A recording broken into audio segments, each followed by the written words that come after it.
Luke Harlan's hands were steady on the wrench when he heard the barn door creak open behind him.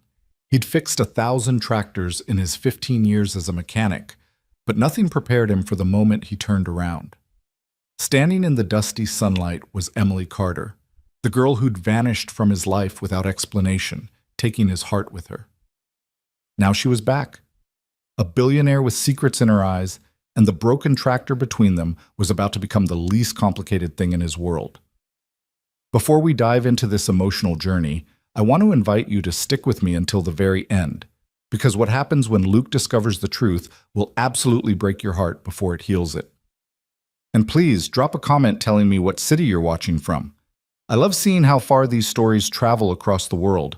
The Nebraska sun hung low and amber over the Crawford County auto repair shop, casting long shadows across the cracked asphalt where Luke Harlan knelt beside a '98 Chevy pickup, his hands black with grease, his mind somewhere between the present and the pile of overdue bills sitting on his kitchen counter. 33 years old, and sometimes he felt like he'd lived 3 lifetimes already. High school athlete with dreams bigger than the cornfields, young husband who thought love conquered all, and now for the past 4 years, single father trying to be enough for a daughter who deserved everything. "Dad, can we get pizza tonight?"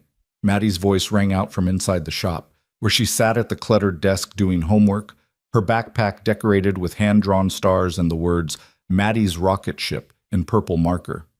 Luke wiped his forehead with the back of his arm, leaving a smear of oil across his temple. "We had pizza Tuesday, kiddo." That was 4 days ago. That's basically ancient history. He couldn't help but smile. 8 years old, and already she could negotiate like a lawyer. She had her mother's sharp mind. That was undeniable. But thankfully none of Sarah's restlessness, that constant need to be somewhere else, someone else, anywhere but in the small town she'd called a prison. "Tell you what," Luke said, standing up and stretching his back, feeling the familiar ache that came with crawling under vehicles all day. "If I finish Mrs. Henderson's truck before 5, we'll stop by Tony's on the way home. Deal?" "Deal?"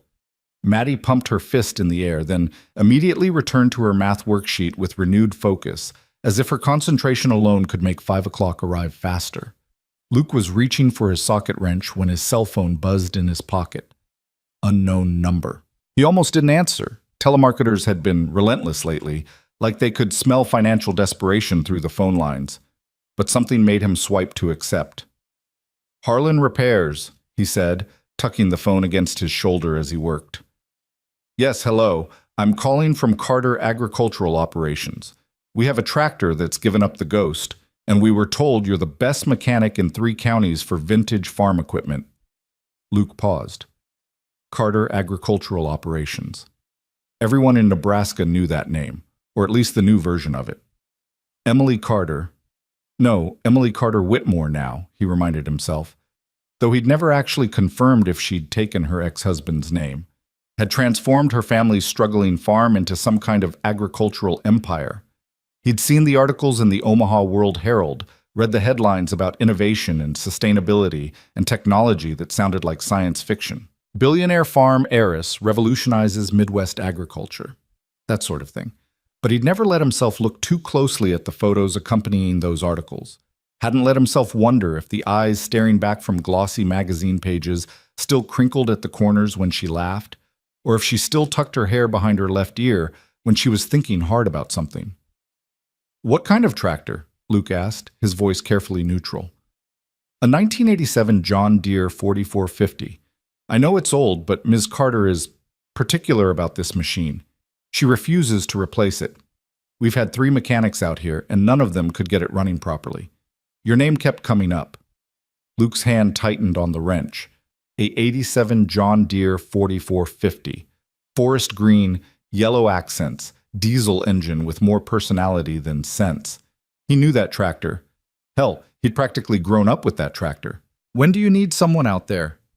The words came out before his practical side could intervene with all the reasons this was a terrible idea. "Would tomorrow morning work? Say, 8 o'clock? The farm is about 40 minutes north of Crawford, off Highway 71. I can text you the exact coordinates." Luke glanced over at Maddie, who was now doodling rockets in the margins of her homework, her tongue poking out in concentration the way it always did when she was creating something. Tomorrow was Saturday. No school. He'd have to bring her with him. Couldn't afford a babysitter, and Mrs. Kowalski next door had her own grandkids visiting. 8 o'clock works, he heard himself say. And ma'am, you can tell Ms. Carter that Luke Harlan will be handling the repair personally. There was a pause on the other end of the line. Luke Harlan? Oh my. I'll let her know. Thank you, Mr. Harlan. The call ended, and Luke stood there in the fading sunlight, the phone still pressed to his ear, his heart doing something complicated in his chest. 15 years. 15 years since that July night when Emily had told him she was leaving for college in California, that she couldn't stay in Nebraska, couldn't stay with him, couldn't live the small life this small town offered. He'd been 21 days away from proposing.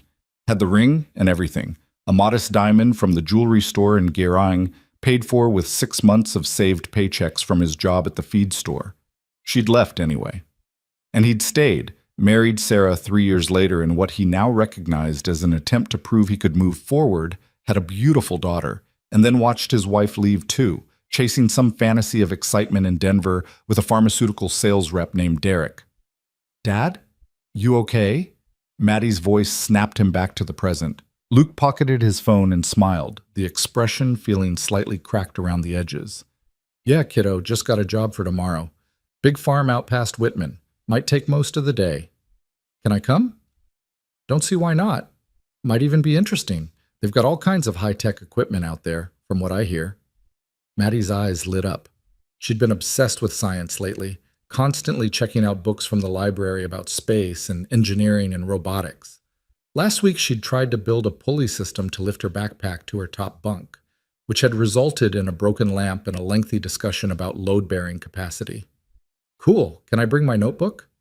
Sure thing. Now, let me finish this truck so we can get that pizza. That night, after Maddie had fallen asleep with a book about Mars rovers still open on her chest, Luke sat at his kitchen table with a beer he wasn't really drinking and a calculator that kept showing him numbers he didn't want to see. Rent was due in 12 days. Maddie needed new sneakers. Her toes were starting to press against the front of her current pair. The shop's liability insurance was coming up for renewal, and the premium had jumped 18%. He pulled up his bank account on his phone, winced at the balance, then opened his email to check if any of the invoices he'd sent out had been paid. Mrs. Henderson's truck repair, $340. The Johnsons' transmission work, $890, both marked as pending. His phone buzzed with a text. The coordinates for Carter Agricultural Operations, along with a gate code and a note. Please proceed to the main barn complex. Someone will meet you there. Luke zoomed in on the map, studying the satellite view of the property. It was massive. Hundreds of acres of precisely organized fields, several large structures that had to be barns or storage facilities, and in the center, what looked like a modern compound of buildings that definitely hadn't been there 15 years ago, when this had just been the Carter family farm, struggling like every other farm in the county to stay afloat. He shouldn't have Googled her. He knew that even as he typed Emily Carter, Nebraska into the search bar, but his thumb hit enter anyway, and suddenly his screen filled with images and articles. There she was. Professional headshots on corporate websites, candid photos at agricultural conferences, a TED Talk thumbnail where she stood on stage in front of a massive screen displaying crop data. Her hair was shorter now, cut in a sleek style that brushed her shoulders instead of falling down her back in the wild waves he remembered. She wore tailored blazers and confident smiles, looked at ease in boardrooms and laboratories, nothing like the girl who used to steal her father's truck so they could drive out to the old reservoir and watch the stars. But her eyes, those were the same. Brown with flecks of gold when the light hit them right, always seeming to see more than what was on the surface. Luke scrolled through an article from Bloomberg. Emily Carter's Agritech Revolution. How one woman is saving the family farm with science. It detailed her journey from Stanford graduate to struggling farm manager after her father's death, then her breakthrough development of some kind of smart irrigation system that had attracted venture capital investment and eventually led to the creation of Carter Agritech, a company now valued at over $800 million. $800 million. Luke looked around his kitchen, the linoleum floor he'd been meaning to replace for 3 years, The refrigerator covered in Maddie's artwork held up with magnets from various auto parts stores. The table he'd bought at a yard sale and refinished himself, and felt the full weight of the distance between his life and Emily's. What was he doing? He should call in the morning, make up some excuse, recommend another mechanic.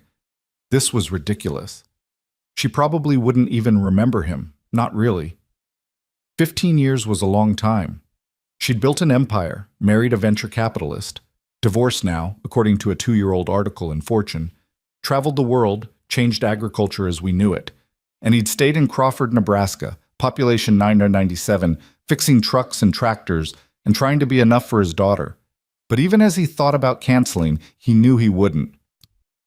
Because underneath all the sensible reasons to stay away was the truth he'd never quite buried. He'd never stopped wondering about what might have been. And maybe, just maybe, this was his chance to finally get closure, to see that she'd moved on completely, that the connection they'd had was just youthful nostalgia, nothing that could survive in the real world of responsibilities and choices and time. He closed the browser, finished his beer, and went to bed. But sleep was slow to come, and when it did, his dreams were full of dusty barns and summer sunlight and a girl with hay in her hair, laughing as they worked side by side on an impossible machine, believing they could fix anything as long as they worked together. The drive to the Carter farm the next morning took 43 minutes, most of it on 2-lane highways that cut through fields already harvested for the season, leaving behind golden stubble and the smell of earth preparing for winter. Maddie chattered the entire way about a documentary she'd watched about agricultural drones, barely pausing for breath, her excitement infectious enough that Luke almost forgot about the knot in his stomach. Almost. The entrance to Carter Agricultural Operations was marked by a sleek metal sign and a gate that opened automatically when Luke entered the code. The driveway, paved, not gravel like most farm roads, wound through what looked like experimental crop fields, each section marked with digital displays showing soil moisture levels and growth data. "Dad, this place is so cool," Maddie pressed her face against the window. "Look, they have weather stations. And are those solar panels?" "Sure looks like it." Luke kept his voice steady, his hands at 10 and 2 on the steering wheel as they rounded a curve and the main compound came into view. It was stunning. Traditional barn architecture blended seamlessly with modern design, weathered wood and stone alongside glass and steel. Solar panels covered several rooftops. Wind turbines turned lazily in the distance.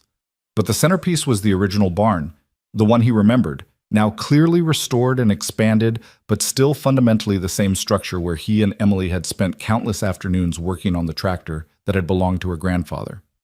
Luke parked his truck next to a row of expensive-looking vehicles, a Tesla, a Range Rover, several Priuses with Carter Agritech logos on the doors, and felt acutely aware of the rust spots on his Ford F-150, the slightly taped passenger mirror, the bumper sticker that said, "I'd rather be fixing something," that Maddie had given him 2 Christmases ago.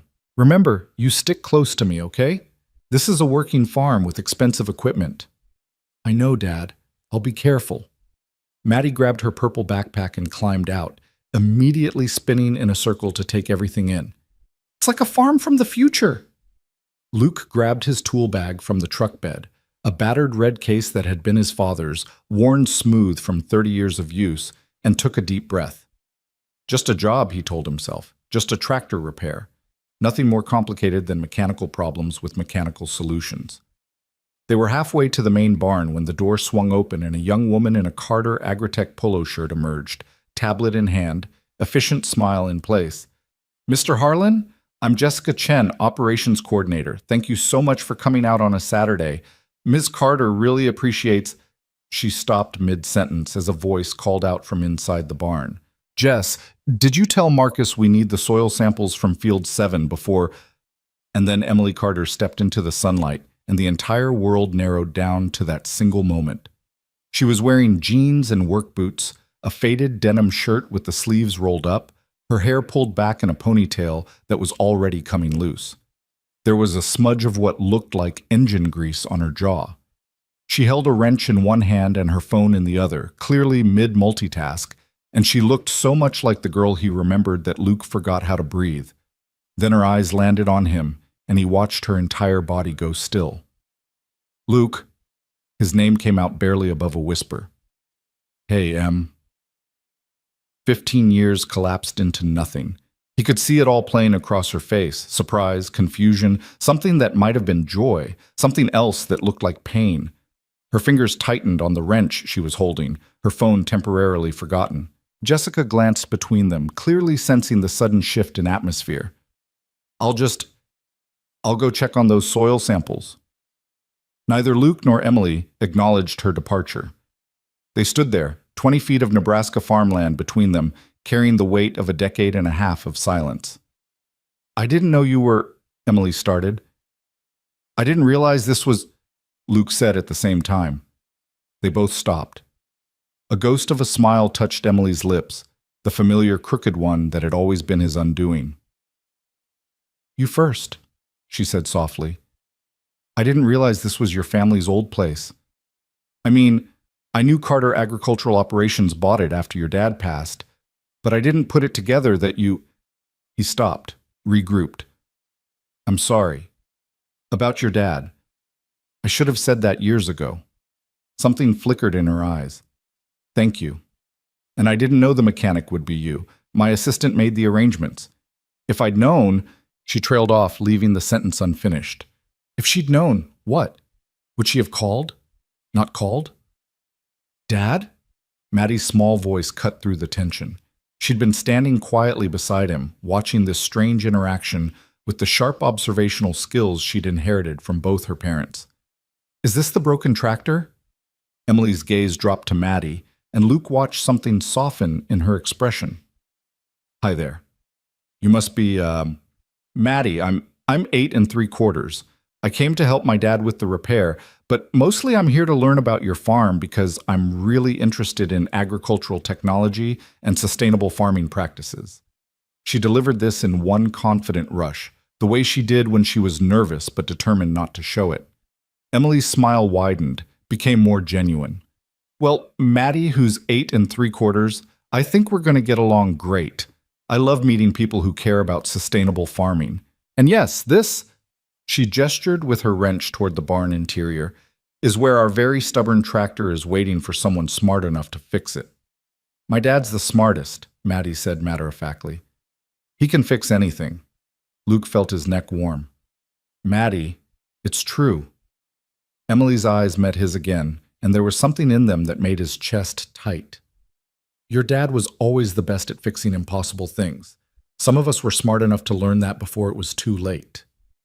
The weight of unspoken history hung in the air between them. Luke cleared his throat. Well, why don't you show me this impossible thing then? They walked into the barn together, and it was like stepping through a portal into memory. The structure had been updated. New lighting, climate control systems, organized tool stations with equipment that probably cost more than Luke's annual income. But the bones were the same. The same old wood beams overhead, the same hayloft where they used to sit and plan their futures, the same smell of machine oil and earth and possibility. And there, in the center of the barn, covered in a fine layer of dust and wearing its years with stubborn dignity, sat the 1987 John Deere 4450. Luke set down his tool bag and circled the machine slowly, his mechanic's eye cataloging the details. Someone had tried to repair it recently. There were new parts that didn't quite match, fresh scratches where panels had been removed and replaced, the telltale signs of mechanics who understood modern equipment but not the quirks of vintage machinery. 3 mechanics, you said? Luke ran his hand along the engine housing, feeling the familiar ridges and dips, the places where the metal had worn smooth from decades of use. 3. Emily came to stand beside him, close enough that he could smell her shampoo, something different from the drugstore brand she'd used in high school, something that probably cost more than his electric bill, but it suited her. The last one told me I should just scrap it and buy something new. He said parts aren't even made anymore for these models. Parts are available if you know where to look, Luke said, though they're not cheap, and honestly, depending on what's wrong, it might be more practical to... I'm not scrapping it. Emily's voice was firm. This was my grandfather's tractor. My dad drove it for 30 years, and it's the same one we... She stopped herself, seemed to reconsider her words. I know it seems sentimental and impractical, but it matters to me. Luke understood. God, did he understand. This tractor represented more than farm equipment. It was the summer they'd spent restoring it together. Two kids who thought they could rebuild anything, who believed hard work and determination could overcome any obstacle. They'd taken it completely apart, laid every piece out in this very barn, cleaned and repaired and reassembled with YouTube tutorials and his father's old repair manuals in sheer stubborn will. It had been the best summer of his life. Tell me what it's doing, he said, pulling himself back to the present. Professional. This was just a job. Emily walked him through the symptoms: irregular starting, power loss under load, strange noises from the transmission, exhaust that ran darker than it should. Classic signs of multiple system failures, the kind of cascading problems that happened when one issue was patched without addressing the root cause. Maddie had wandered over to a workbench where several drones were in various states of assembly, her eyes wide. Are these for the farm? Emily glanced over, smiled. They are. We use them for crop monitoring, pest detection, even precision fertilizer application. Do you want to see one in action? Really? Yes. Maddie, Ms. Carter's busy, Luke started, but Emily waved him off. I've got a few minutes, and please call me Emily. Ms. Carter makes me feel like I should be wearing a suit and sitting in a boardroom. She looked at Maddie. Come on, I'll show you the control room. We can probably even get one of the drones up if the wind's not too bad. Maddie shot Luke a pleading look, and he found himself nodding despite every instinct that said this was a bad idea, that spending time with Emily, watching her interact with his daughter, was only going to make everything more complicated. Stay where Emily can see you, he said, and don't touch anything unless she says it's okay. I won't. Thanks, Dad. Maddie grabbed her backpack and followed Emily toward a door at the far end of the barn, already asking 100 questions about drone technology and crop monitoring. Emily paused at the doorway, looked back at Luke. The tool station in the corner has anything you might need. Premium parts are in the climate-controlled cabinet. Code is 1987, same as the tractor. And Luke? She hesitated, seemed to be weighing her words carefully. It's really good to see you, even if this is complicated. Yeah, he said quietly. You too. Then she was gone, Maddie's excited chatter fading as they moved deeper into the facility, and Luke was alone with the tractor and his thoughts, and the overwhelming sensation that he'd just stepped into something far more complex than a simple repair job. He opened his tool bag, pulled out his work gloves, and got started. The familiar ritual of diagnosis helped settle his mind, checking fuel lines, testing electrical connections, examining the hydraulic system for leaks.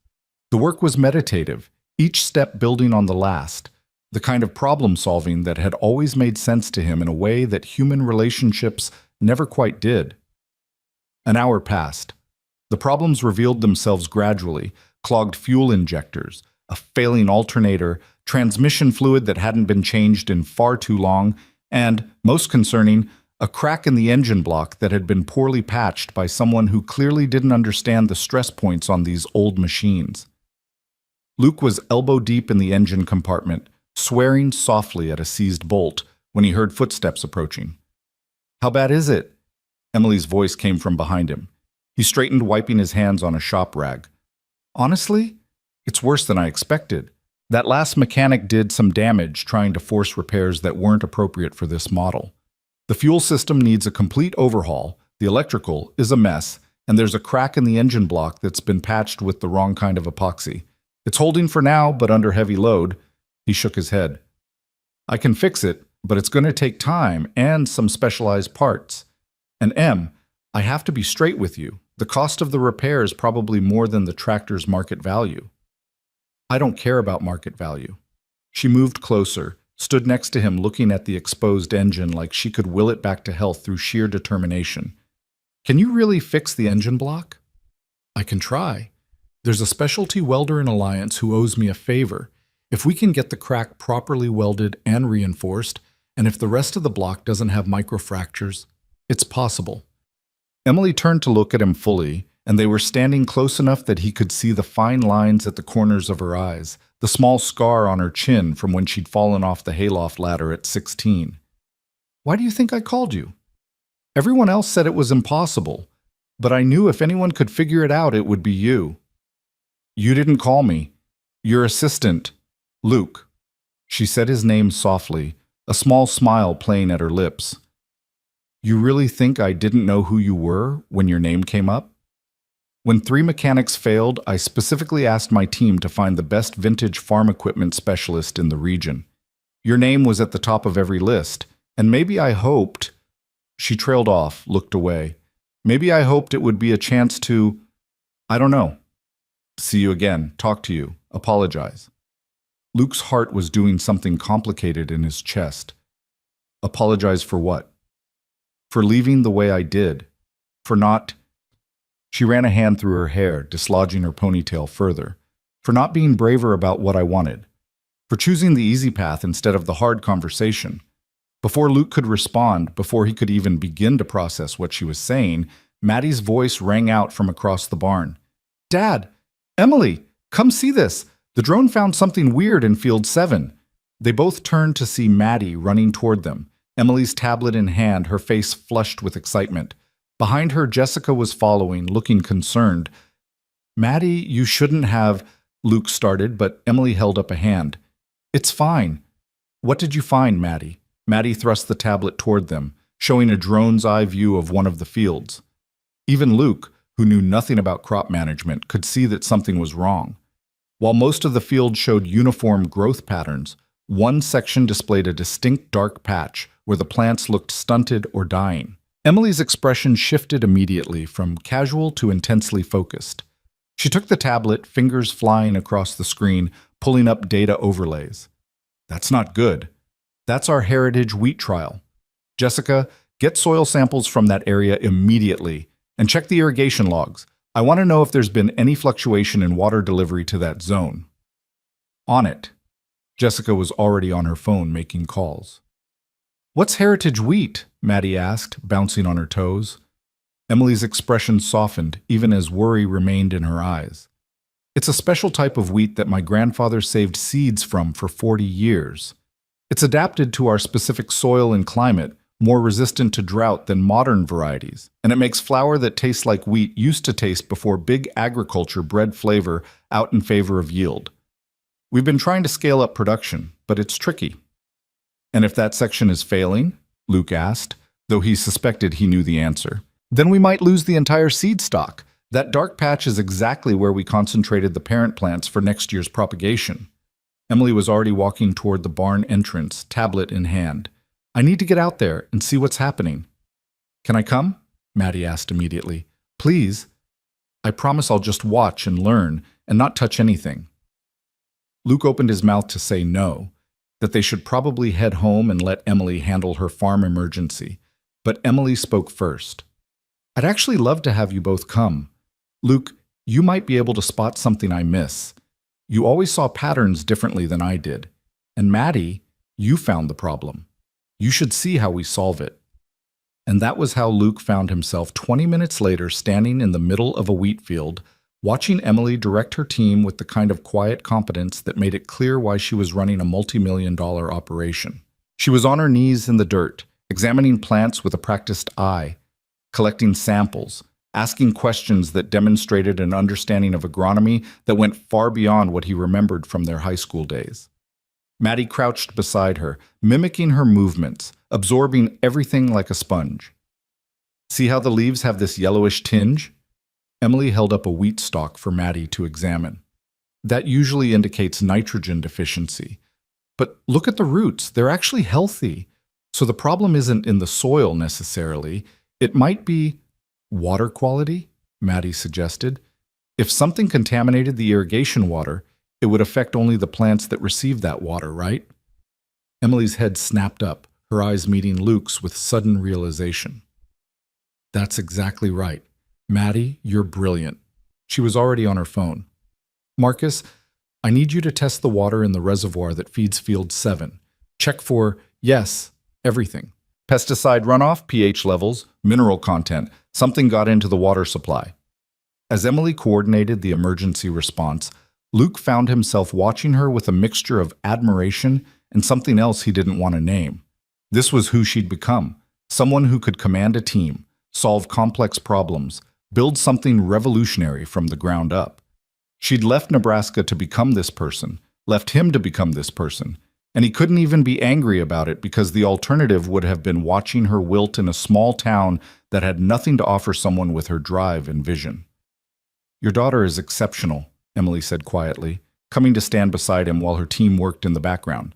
Maddie was helping collect samples, carefully labeling bags under Jessica's supervision. "How old did she say she was? 8? 8 3/4. She's precise about these things." Luke smiled, watching his daughter. Her mother left when she was 4, moved to Denver with her boyfriend. She sends birthday cards sometimes, calls every few months, but mostly, it's just been me and Maddie. "I'm sorry." Emily's voice was soft. "That must have been hard, but you're doing an incredible job. She's smart and confident and curious, all the best things. Some days I'm sure I'm screwing it up. Single parent, limited income, can't always give her everything she wants or needs." The admission came out before he could stop it, the kind of vulnerable truth he usually kept locked away. "Sounds like you're giving her exactly what she needs most, your presence and your time." Emily turned to look at him. "That's worth more than anything money can buy. Trust me, I know." There was a story there, Luke realized. Something in her voice suggested wounds of her own, choices that had consequences she was still carrying. Before he could ask, Jessica called out that they had preliminary results. Emily squeezed his arm briefly, a gesture so familiar it hurt, and then jogged back to her team, back to solving problems, back to the world she'd built that was so far removed from the life they'd once imagined together. They ended up staying at the farm until late afternoon. Emily insisted on buying them lunch from a local deli that delivered. Sandwiches that cost more than Luke typically spent on groceries for 3 days, but he was too hungry to argue. They ate in the barn, Maddie peppering Emily with questions about crop rotation and soil health and carbon sequestration, while Luke worked on creating a parts list for the tractor repair. The irrigation water had indeed been contaminated. Agricultural runoff from a neighboring property that used pesticides Emily's organic farm didn't allow. She'd already called her lawyers and filed a formal complaint with the county, all while explaining to Maddie how water rights worked and why sustainable farming meant thinking about the entire ecosystem, not just your own property. "You should come back," Emily said as they were packing up to leave. The sun was setting, painting the sky in shades of orange and pink, and for a moment Luke could pretend they were teenagers again, finishing up a day's work before heading to the reservoir. "I mean, to finish the repair, obviously. The parts you need will take a week or so to arrive, right?" "About that, yeah." Luke hefted his tool bag. "I'll call once I have everything lined up. Should be able to knock it out in a long day, maybe 2 if the engine block welding doesn't hold." "Come for dinner." The words came out in a rush, like Emily had been holding them back and they'd finally escaped. "Next Saturday. Bring Maddie. We can work on the tractor, but also, I'd like to catch up, properly, without work emergencies interrupting." Luke should have said no. Every rational part of his brain was screaming that this was a terrible idea, that spending more time with Emily was only going to resurrect feelings he'd spent 15 years burying. But Maddie was looking at him with pleading eyes, and Emily was standing there in the golden light, looking hopeful and nervous, and the word that came out of his mouth was, "Okay." Emily's smile was brilliant. "Really? Okay, great. Saturday at 6? I'll cook, or, well, I'll have someone cook. I've gotten better at a lot of things over the years, but cooking isn't one of them." Emily Carter can't cook? That's somehow comforting to know. Luke found himself smiling despite everything. "You could burn water when we were kids." "I still can. It's a gift." She walked them to their truck, Maddie skipping ahead. "Thank you for coming today, and for agreeing to fix the tractor. It means more to me than you probably realize." "It's just a tractor repair, Em." "No," she said softly. "It's not. We both know it's not." They stood there in the cooling evening air, the weight of history and possibility hanging between them. Luke wanted to ask so many questions. Why did you really leave? Did you ever think about me? What would have happened if you'd stayed? But Maddie was already in the truck, and the moment wasn't right. And maybe it never would be. "I'll see you Saturday," he said instead. "Saturday," Emily confirmed. Then, just as he was opening his truck door, "Luke, I really am glad you came. Even if I had to break a tractor to make it happen. He looked back at her, caught the mischievous glint in her eye. Wait, are you saying? I'm saying nothing, except that sometimes things break at very convenient times. She was already walking backward toward the barn, grinning. Drive safe, Luke Harlan. And Maddie? Keep asking good questions. Luke drove home with Maddie's excited chatter washing over him, his mind replaying every moment of the day, every word and look and touch. By the time they pulled into their driveway, the streetlights were coming on, and his phone showed 4 missed calls from customers and a text from his landlord about the rent. Real life, waiting to remind him that some distances couldn't be crossed with just good intentions and old memories. But as he watched Maddie run into the house, already calling out the adventure to Mrs. Kowalski, who was watering her flowers next door, Luke couldn't quite make himself regret saying yes to dinner. Couldn't quite make himself wish he'd stayed away from Carter Agricultural Operations and the girl, no, the woman, who'd once held his heart. Maybe some broken things, he thought, were worth the effort of trying to repair. Even if the fix wasn't guaranteed to hold, the week that followed felt suspended somehow, like Luke was living in 2 timelines at once.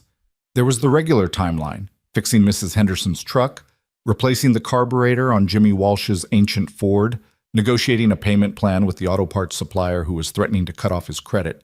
And then there was the other timeline, the one that existed in the spaces between tasks, where his mind kept drifting back to dusty barns and brown eyes with gold flecks, and the sound of Maddie's laughter as Emily explained how precision agriculture worked.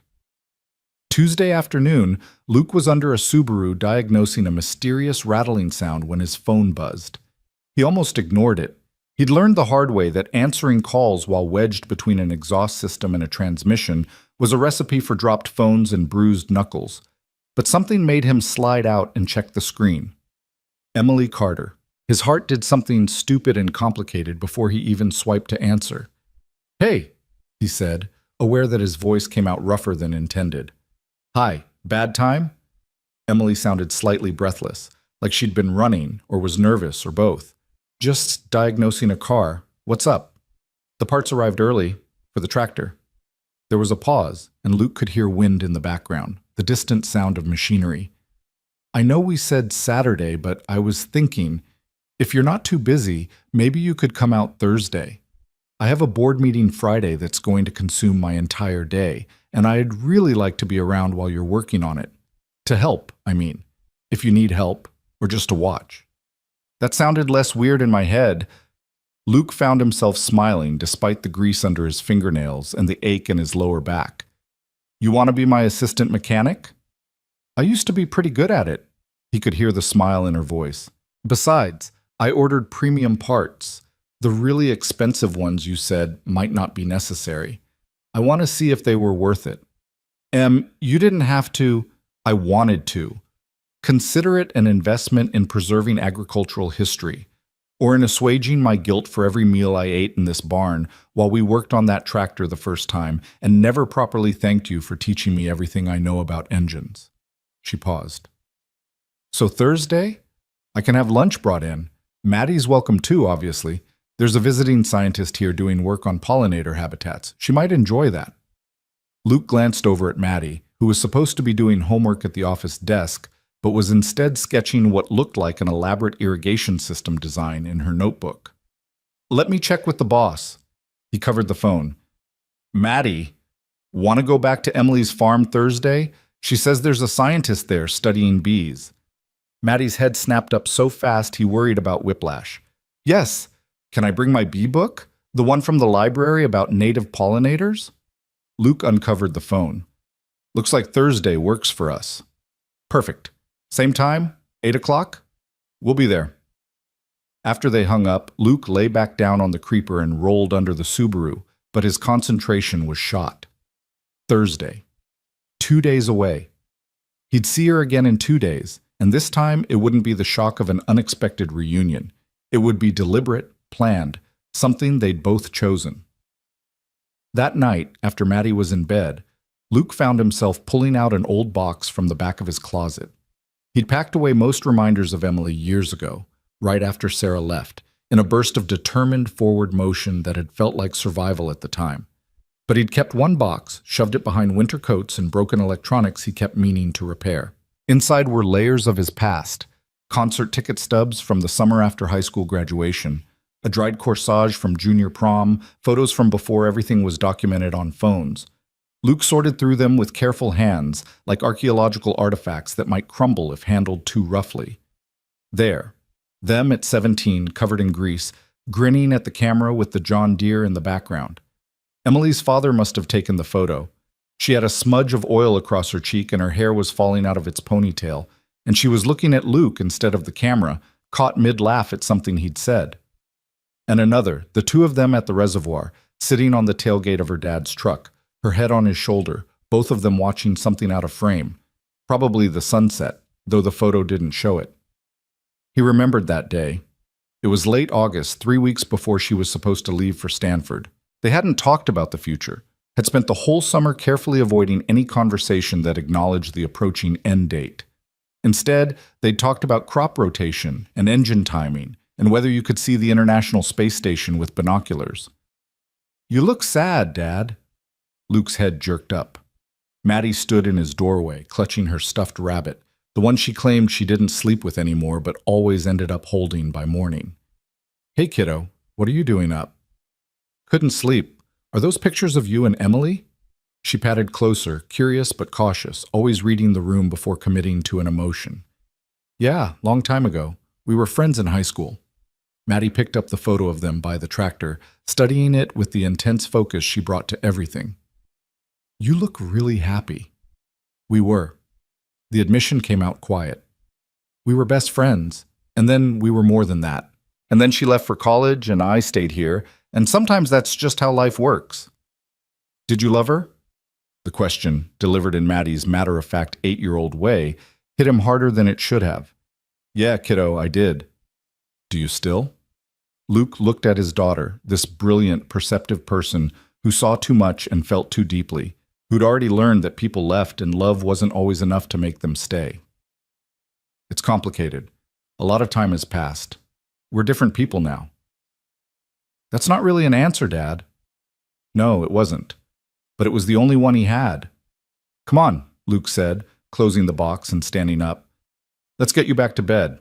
Big day Thursday. You're going to meet a scientist and learn about bees." "And you're going to fix a tractor with someone you used to love," Maddie said, letting him guide her back to her room. "That seems more interesting than bees, honestly." Luke tucked her in, kissed her forehead.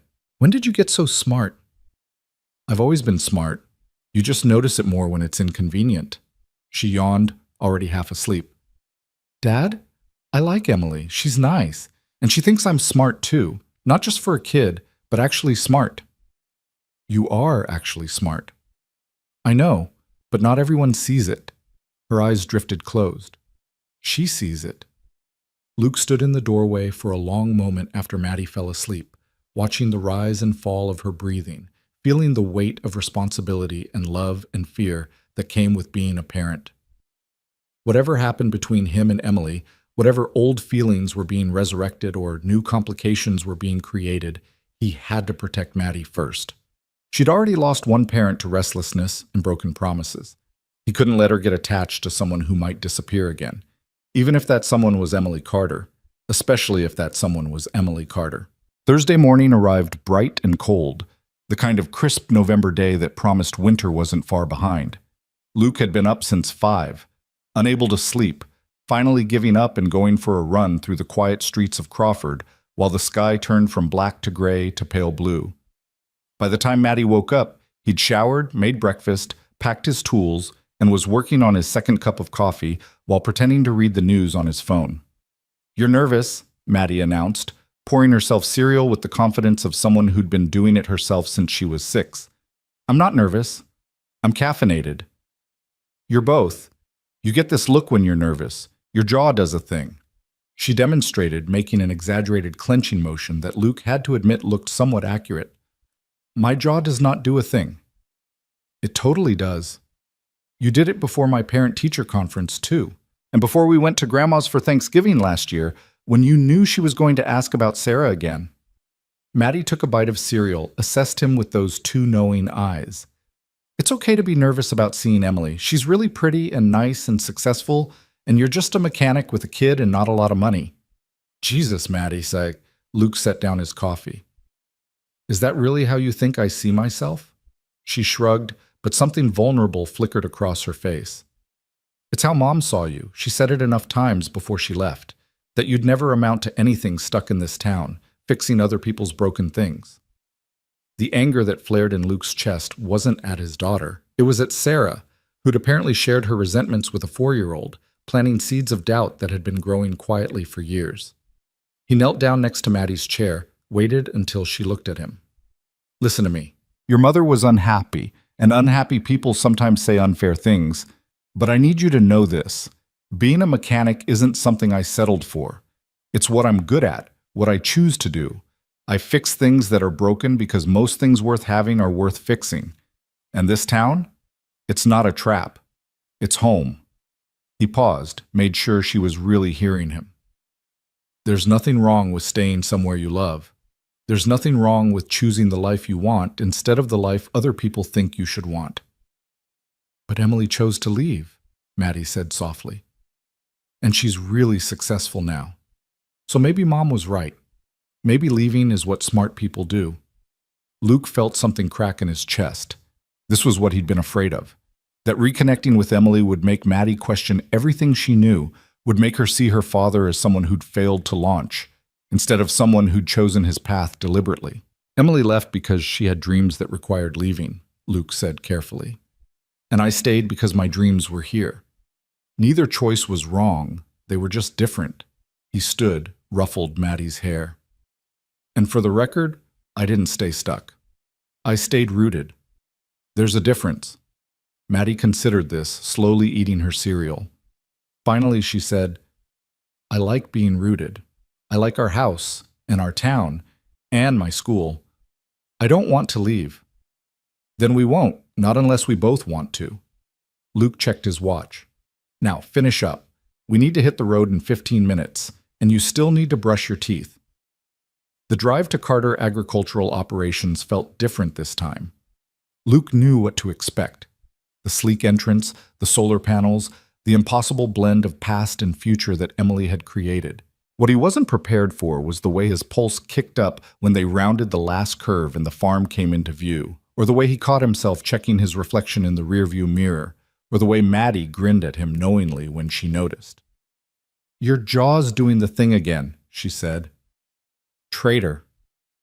Emily was waiting outside the main barn, and Luke's first thought was that she looked like she belonged there, not like someone who'd returned to her roots reluctantly, but like someone who'd found exactly where she was meant to be.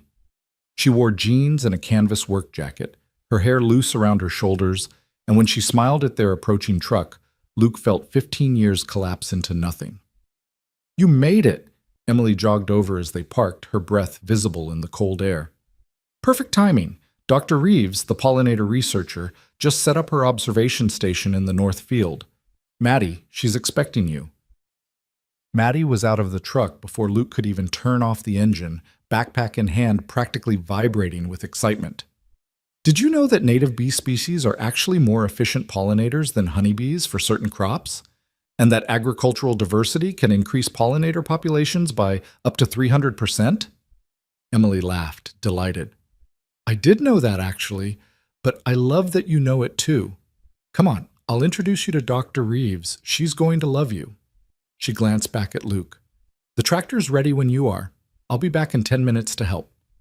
Luke watched them walk away together, Maddie gesturing enthusiastically, while Emily listened with genuine interest, asking questions that made Maddie's explanations grow more animated. It should have worried him, this easy connection forming between his daughter and a woman who'd already left once. Instead, he felt something else. Something like hope, maybe. Or the dangerous belief that some things were meant to find their way back to each other. The barn was exactly as he remembered from Saturday, but quieter now, empty except for the tractor waiting in the center like a patient in surgery. Luke set down his tool bag and walked a slow circle around the machine, mentally organizing the repair sequence. Engine block first. That was the critical piece. If the welding didn't hold, nothing else mattered. He was laying out his tools when Emily returned, slightly breathless, her cheeks pink from the cold. Dr. Reeves is going to keep Maddie occupied for hours. That kid asks better questions than most of my graduate interns. She grabbed a second set of work gloves from the tool station. So, where do we start? You really want to help with this? Luke, I helped you tear apart this entire tractor when I was 17 and had no idea what I was doing. I think I can manage to hand you wrenches and hold flashlights now that I'm 33 and technically run an agricultural technology company. She pulled on the gloves, raised an eyebrow. Unless you don't trust me near your work. It's not that. I just figured you'd have better things to do. There's literally nothing I'd rather do than spend a day working on this tractor with you. The words came out simply, honestly, and Luke saw the truth of them in her eyes. I've missed this. The hands-on work. Everything in my life now is meetings and projections and strategic planning. I make decisions about farming from climate-controlled offices using data analytics. But this? She touched the tractor's hood gently. This is real. This is the part I loved. Something shifted in Luke's understanding then. He'd been thinking of Emily as someone who'd left the farm behind, who'd transcended this life for something bigger and better. But looking at her now, he realized she'd never left at all. She'd just found a different way to stay connected to the land and the work that had shaped her. Okay then, he said, handing her a wrench. Let's fix this thing. They fell into a rhythm that felt both familiar and new, their movements synchronized in the way they'd once been, but informed now by years of separate experience. Luke had developed his own systematic approach to repairs, methodical and thorough, while Emily brought an engineer's perspective, understanding not just how things worked, but why, able to troubleshoot based on first principles. So tell me about Maddie's mom, Emily said after they'd been working in comfortable silence for 20 minutes. She was holding a work light steady while Luke disconnected fuel lines. If that's not too personal, Luke considered deflecting, keeping the wall up between past and present. But something about the quiet barn and the familiar work made honesty feel possible. Her name's Sarah. We met about 3 years after you left. She'd just moved to Crawford, was working at the coffee shop while she figured out what to do with a psychology degree from a small liberal arts college. We dated for 6 months, got married too fast, had Maddie a year later. And then? And then reality set in. Sarah hated small-town life, hated the gossip and the limitations and the feeling that everyone knew everyone's business. She wanted adventure, excitement, the kind of life you see in movies. He paused, tightened a connection. I wanted what we had, a family, a home, work that mattered, simple things. Those aren't simple things, Emily said quietly. Those are everything. Not to Sarah. When Maddie was 4, she met this guy at a pharmacy conference in Denver. Sales rep, traveled constantly, expensive suits, talked a lot about possibilities and new chapters. She told me she felt like she was suffocating here, that staying would kill her. Luke set down his wrench, wiped his hands. So I let her go. Told her Maddie and I would be fine, that she should do what she needed to do to be happy. That must have been impossible. The impossible part was explaining to a 4-year-old why Mommy wasn't coming home, why she chose a new life over us. He picked up the wrench again, needed something to do with his hands. Maddie still asks sometimes if it was her fault. If she'd been better or quieter or smarter, would her mom have stayed? Jesus, Luke. Yeah. He tested the fuel line connection, satisfied it would hold. So now you know why I'm cautious. Maddie's been left once by someone who was supposed to love her unconditionally. I can't let her get attached to someone who might... He stopped, but the unfinished sentence hung in the air anyway. Someone who might leave again. Emily set down the work light carefully, turned to face him fully.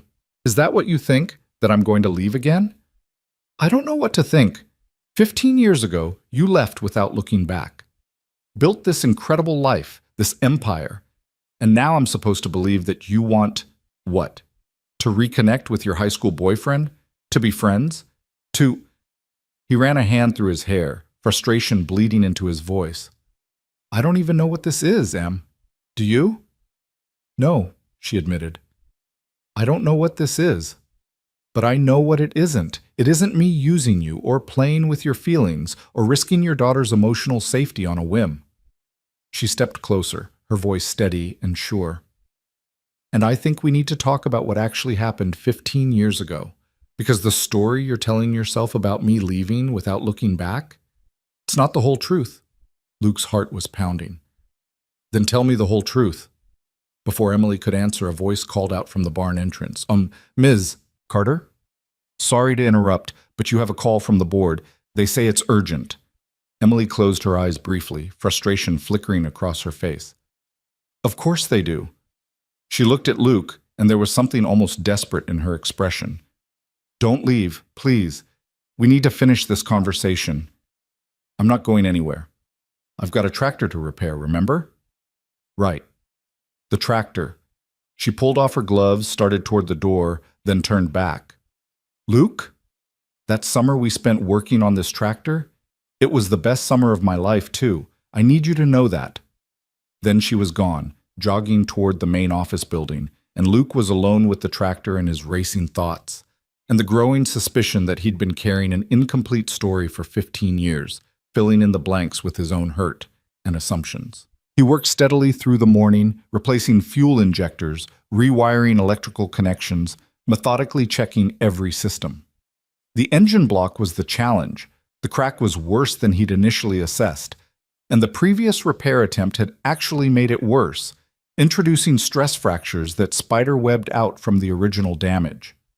Luke was deep in concentration, using a specialized epoxy to prepare the surface for welding, when he sensed someone watching. He looked up to find Maddie standing just inside the barn, her face flushed with excitement. Dad, you have to see what Dr. Reeves showed me. There are these bees called mason bees, and they make their nests in hollow stems, and they're so much better at pollinating fruit trees than regular bees, and Dr. Reeves says that with climate change, native pollinators are going to become even more important for food security, and… She stopped, took a breath. Can we have mason bees at home? We could build a habitat. I already looked it up on Dr. Reeves's tablet. It's super easy. Luke couldn't help but smile at her enthusiasm. Sure, kiddo, we can build a mason bee habitat, though I'm not sure our landlord will appreciate us turning the backyard into a pollinator sanctuary. Speaking of which, Emily's voice came from behind Maddie.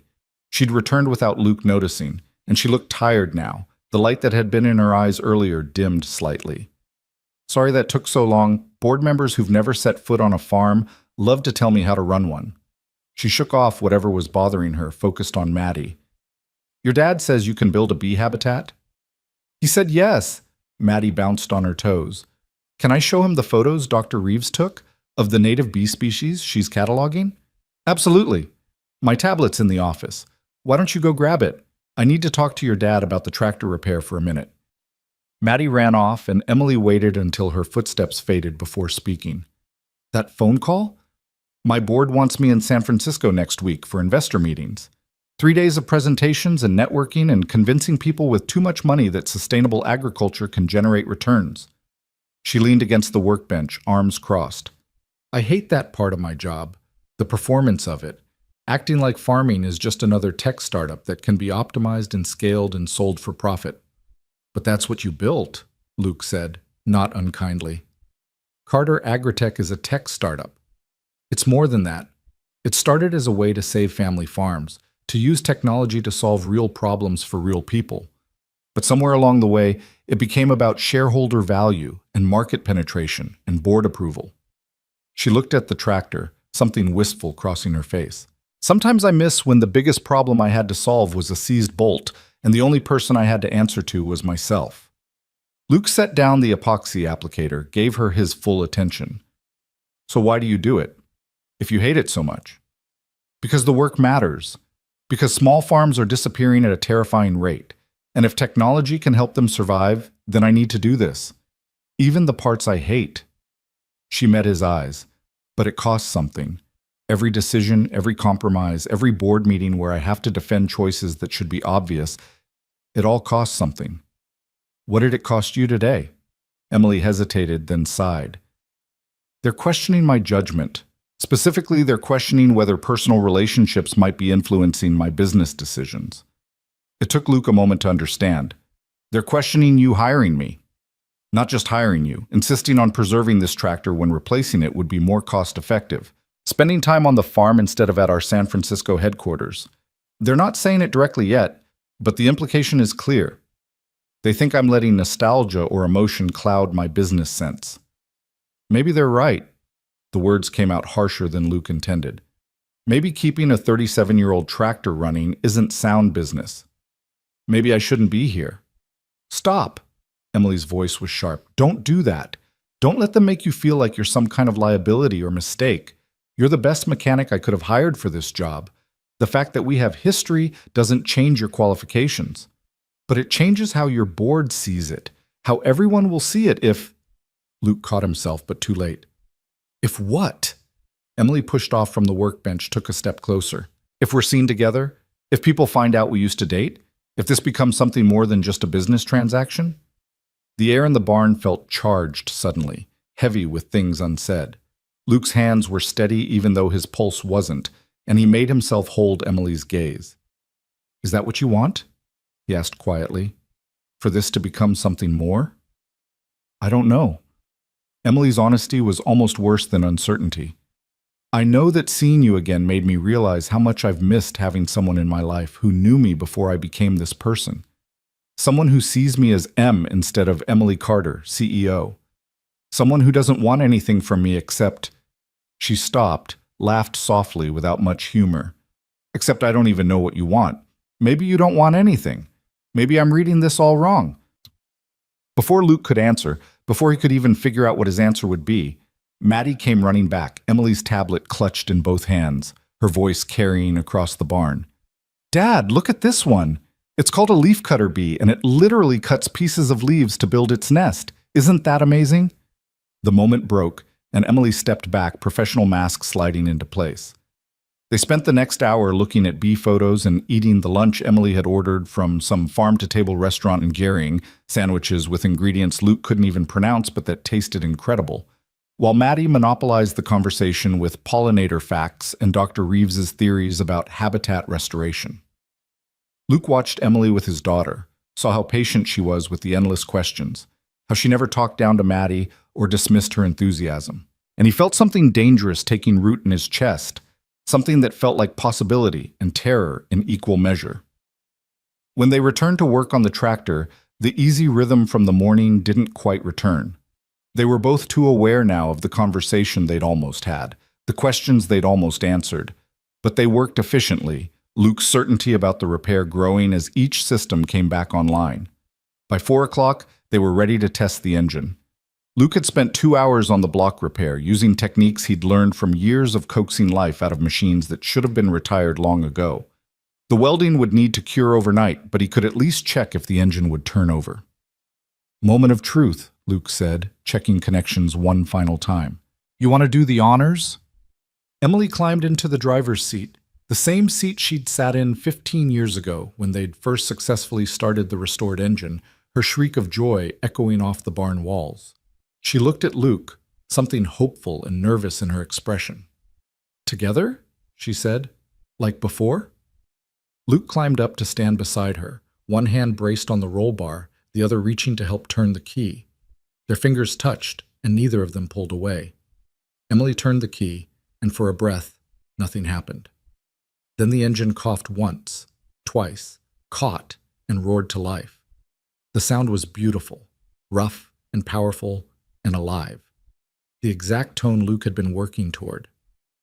Emily let out a whoop of triumph, and without thinking, Luke pulled her into a hug, both of them laughing and covered in grease and probably breathing in diesel fumes, and for that moment, everything else fell away.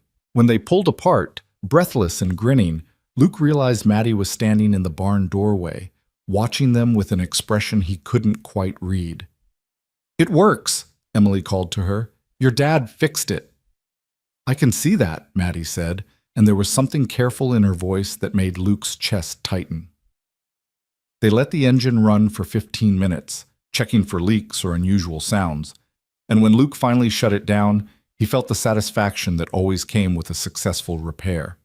But underneath it was something else, a growing awareness that he'd crossed some line today, that the careful boundaries he'd been trying to maintain had blurred irreversibly. As they cleaned up and prepared to leave, Emily walked them to the truck, her hand briefly touching Luke's arm. Thank you for everything. The tractor sounds perfect. It needs to cure for 24 hours, and I want to test it under load before you use it in the field. But yeah, it should be fine. Professional words, but his voice came out too soft. Luke? Emily waited until he looked at her. The conversation we started earlier? About what actually happened 15 years ago? Can we finish it? Not today. I know it's late and Maddie's tired, but soon? I'm not sure. Please. You've been carrying a story about me leaving that isn't complete, and I've been carrying guilt for 15 years that maybe doesn't belong entirely to me. We owe each other the full truth. She glanced at Maddie, who was already buckled into the truck, deliberately looking anywhere but at them. And I think we owe it to her too, because she's scared right now that history is repeating, and she deserves to know the real history before she decides what it means. Luke wanted to argue, wanted to say they should just leave the past buried, but he'd seen the careful expression on Maddie's face, the way she was protecting herself from disappointment. Okay, Saturday, still? The dinner you mentioned. Saturday, 6 o'clock.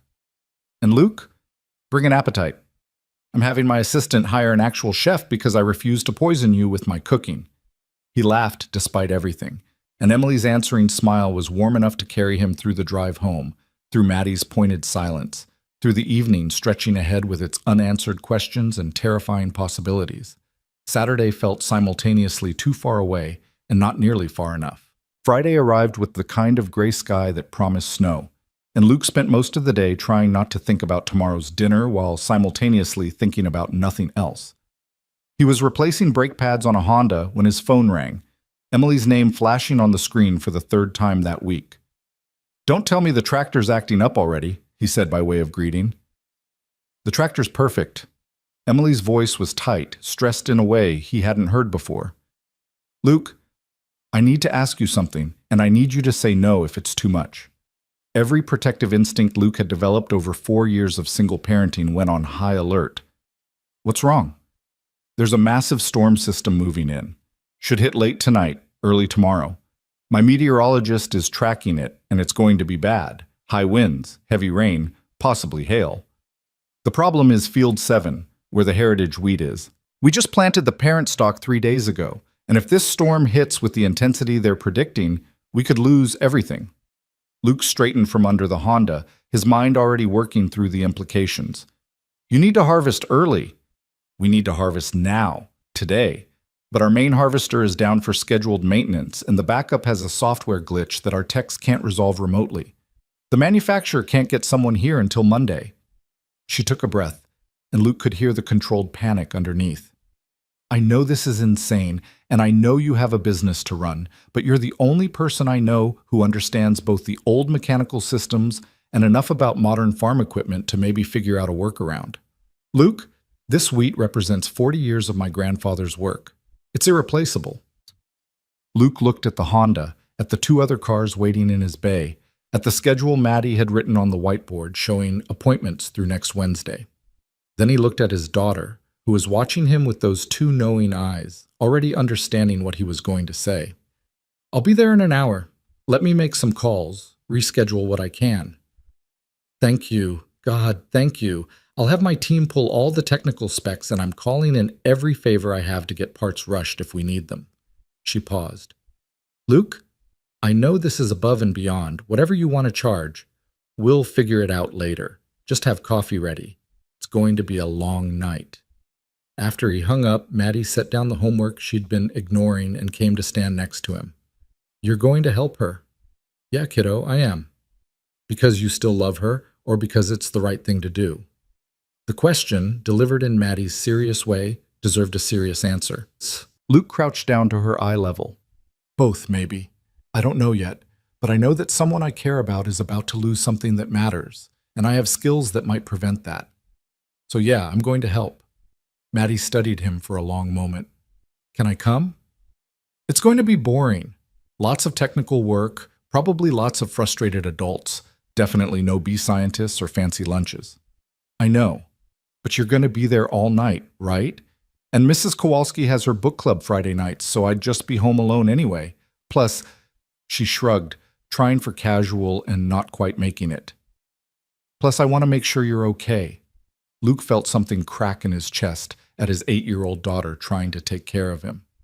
All right, grab your backpack, bring homework and your tablet. But Maddie, if I say you need to stay out of the way, you stay out of the way. This is serious farm equipment, not a field trip. I know, Dad. I'll be good.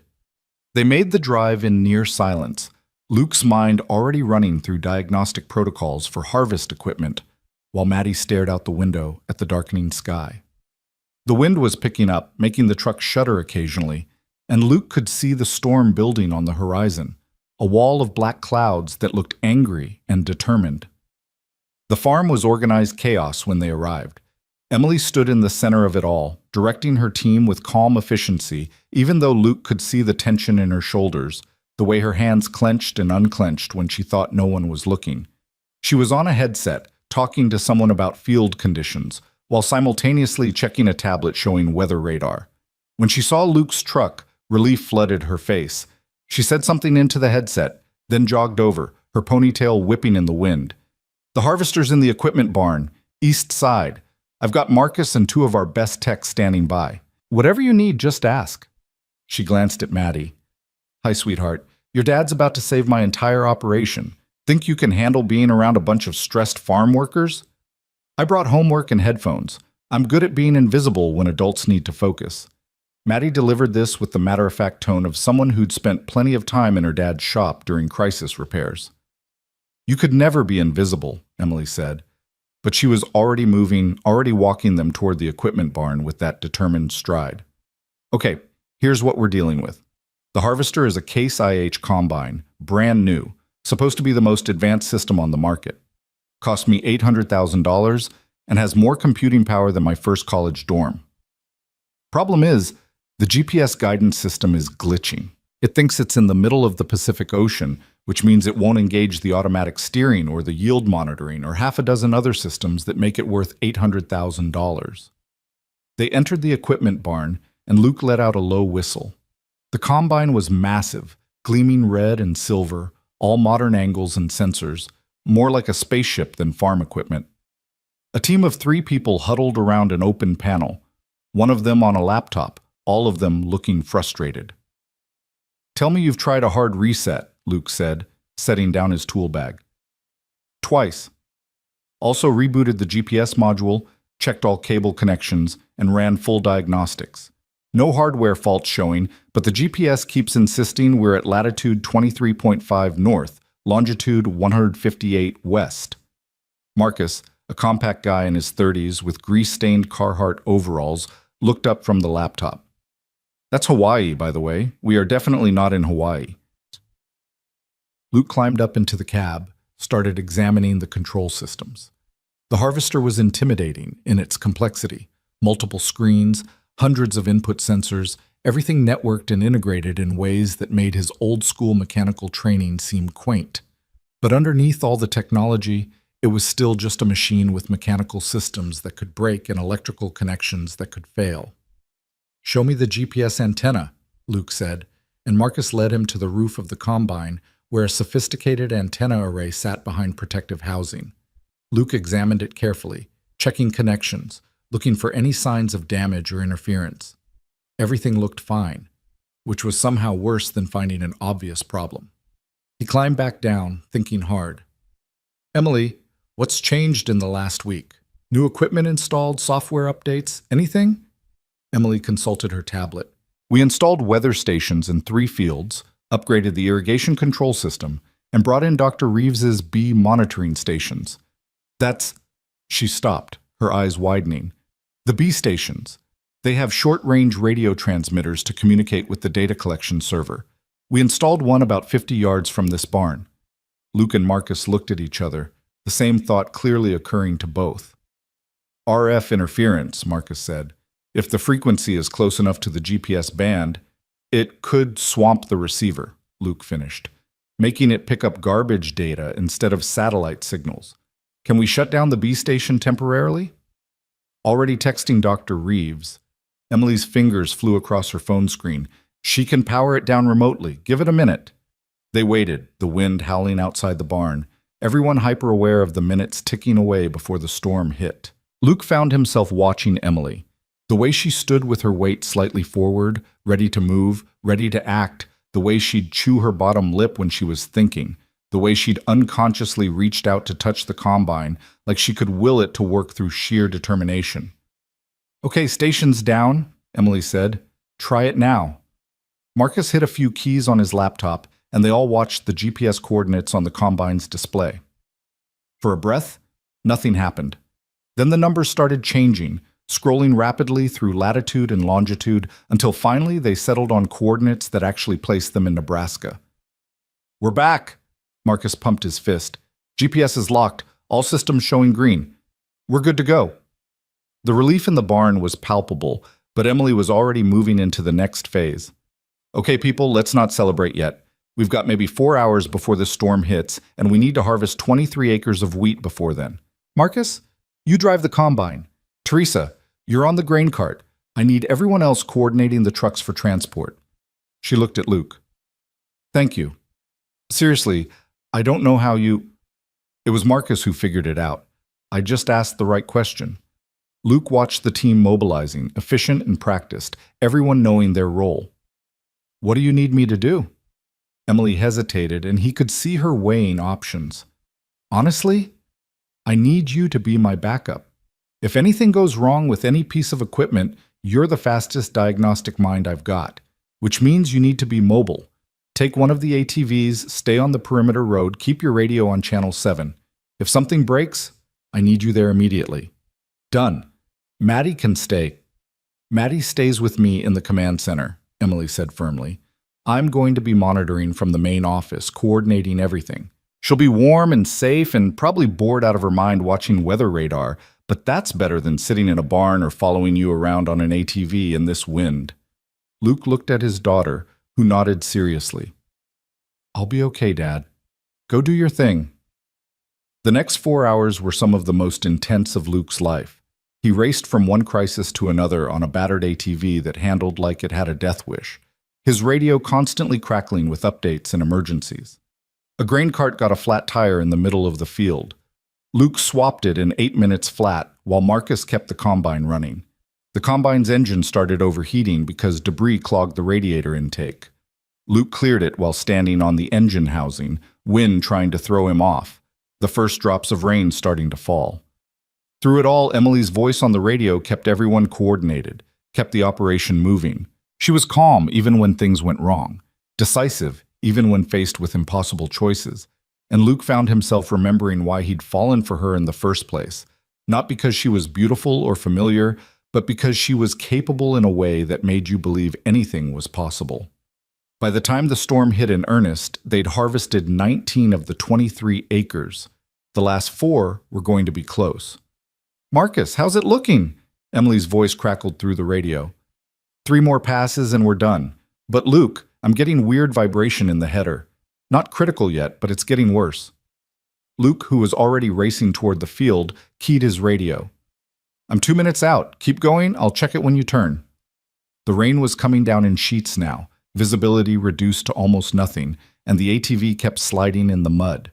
Luke pushed it harder, knowing that if the header failed, the part that actually cut and collected the wheat, the entire harvest was done.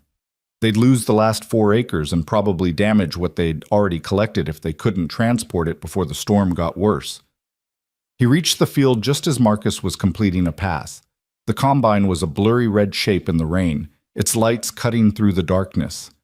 Luke jumped off the ATV before it fully stopped, running to meet the combine as Marcus slowed.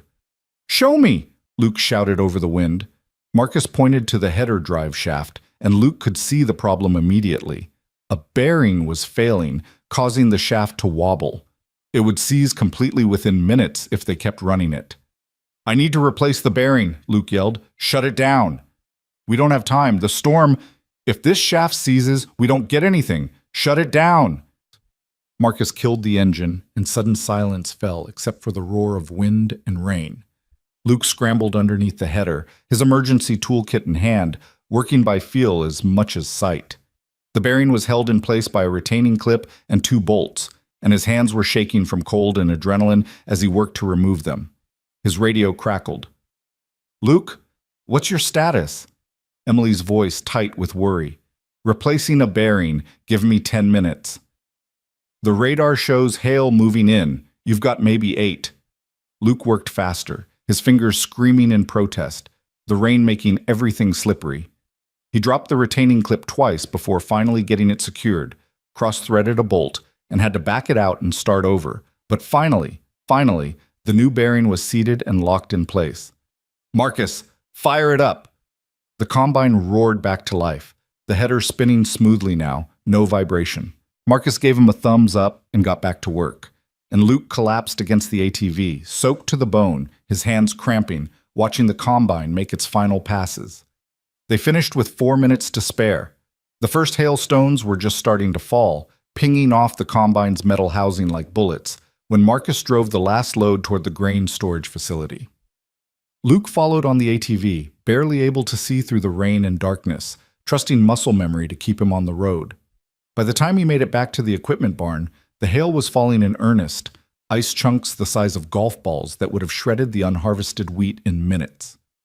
The team was celebrating in the barn, cheering and hugging, relief and triumph mixing together in the warm, dry space. Luke stood in the doorway, dripping and exhausted, and watched Emily in the center of it all, thanking each person individually, her face shining with gratitude and accomplishment. Then she looked up, saw him standing there, and the expression that crossed her face made his heart stop. She crossed the barn in 3 strides and threw her arms around him, not caring that he was soaked and muddy and probably smelled like diesel and rain. You did it. You saved it. All of it. Luke wrapped his arms around her, feeling her shake slightly. Adrenaline crash or relief, or maybe both. We did it. Your team, Marcus, everyone. You. Emily pulled back just enough to look at him, her hands still gripping his arms. When everyone else said it was impossible, when the manufacturers said wait until Monday, when every rational person would have given up, you found a way, just like you always do. They were standing too close, everyone in the barn watching them but pretending not to, and Luke knew he should step back, should maintain the professional boundary he'd been trying to preserve. Instead, he found himself saying, I need to get Maddie, and find some dry clothes before I freeze to death. Right, yes. Emily stepped back, seemed to remember where they were. Maddie's in my office. I had my assistant bring her dinner, and she's been tracking the storm like a junior meteorologist. Emily paused, something flickering across her face. She's pretty amazing, Luke. You should be proud. I am. Every day. They walked to the main office together, and Luke could feel the weight of the team's eyes following them, could almost hear the conversations that would happen as soon as they left. The mechanic and the billionaire working together in a storm, the way she'd hugged him like he was the only person in the world who mattered. Yeah, people were definitely going to talk. Maddie was indeed in Emily's office, surrounded by tablets and weather displays and what looked like the remnants of a very nice dinner. She looked up when they entered, took in Luke's bedraggled appearance, and grinned. You look like a drowned rat, Dad. Thanks, kiddo. You having fun playing meteorologist? So much fun. Did you know that hail forms when updrafts and thunderstorms carry raindrops up into extremely cold areas of the atmosphere where they freeze? And the bigger the hailstone, the more times it's been cycled through the updraft? She gestured at one of the displays showing radar data. This storm has updrafts of like 60 miles per hour. That's insane. Emily laughed, moving to her desk to check messages. Your daughter has been educating my entire staff about storm dynamics. I think she knows more about severe weather than our actual meteorologist now. That's what happens when you let her near experts and internet access. Luke was trying to figure out the polite way to ask if he could borrow a towel when Emily's phone rang. She glanced at the screen, and Luke watched her entire body tense. I have to take this. It's my board chair. She looked at Luke apologetically. The bathroom's through that door. There are clean clothes in the closet. My ex-husband left some stuff here that should fit you. Help yourself to anything. She answered the phone. As she walked into an adjoining conference room, her voice immediately shifting to something more formal. Donald, hi. Yes, we got the harvest in. Complete success despite the storm. No, I'm aware of the time difference. I know it's late in San Francisco. Luke ushered Maddie into the bathroom, where he toweled off and changed into clothes that were definitely too expensive for his comfort. Designer jeans and a cashmere sweater that probably cost more than his monthly rent. He caught sight of himself in the mirror and almost laughed. He looked ridiculous, like he was playing dress-up in someone else's life. When they emerged, Emily was still on the phone, but her body language had changed. She was gripping the edge of the conference table, her voice sharp in a way Luke had never heard. That's not what this is about. And you know it. Luke Harlan is a qualified mechanic who solved a problem your precious manufacturer couldn't. The personal history is irrelevant. Luke's stomach dropped. Maddie looked up at him, worried, and he put a hand on her shoulder, listening despite knowing he shouldn't. I don't care what it looks like to investors, Emily said, her voice rising slightly. I run this company based on what's best for the farm and the technology, not based on managing optics for people who've never gotten dirt under their fingernails. If the board has concerns about my judgment, then maybe the board needs to remember who built this company from nothing while they were all safely invested in index funds. There was a long pause while Emily listened to whatever response came through the phone. Luke could see her shoulders rising and falling with controlled breathing, could see the effort it took to keep her voice level when she spoke again. I understand the stakes, Donald. I'm the one who negotiated the Series C funding. I'm the one who promised investors a return. But I'm also the one who actually understands farming, and I will not compromise the integrity of this operation to make board meetings more comfortable. Another pause. Yes, we'll discuss it Monday when I'm in San Francisco. Goodbye. She ended the call and stood there for a moment, her back to them, her hands flat on the conference table like she needed to anchor herself to something solid. Then she straightened, turned, and saw Luke and Maddie standing in her office.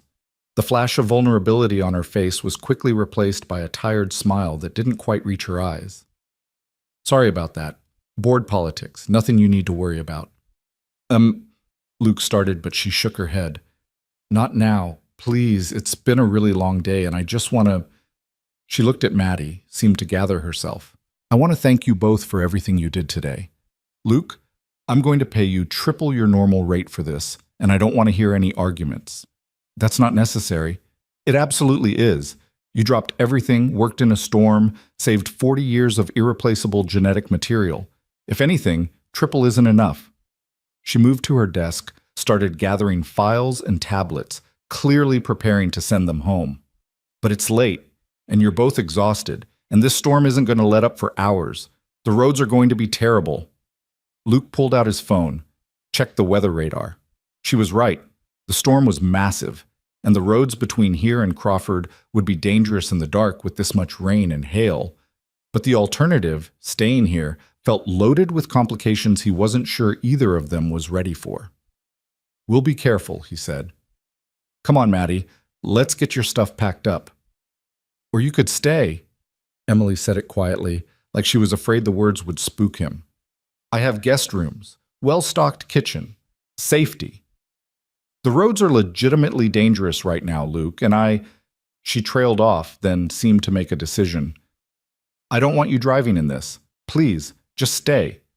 We can have the conversation we keep almost having, or we can avoid each other in separate wings of the house, whatever you're comfortable with.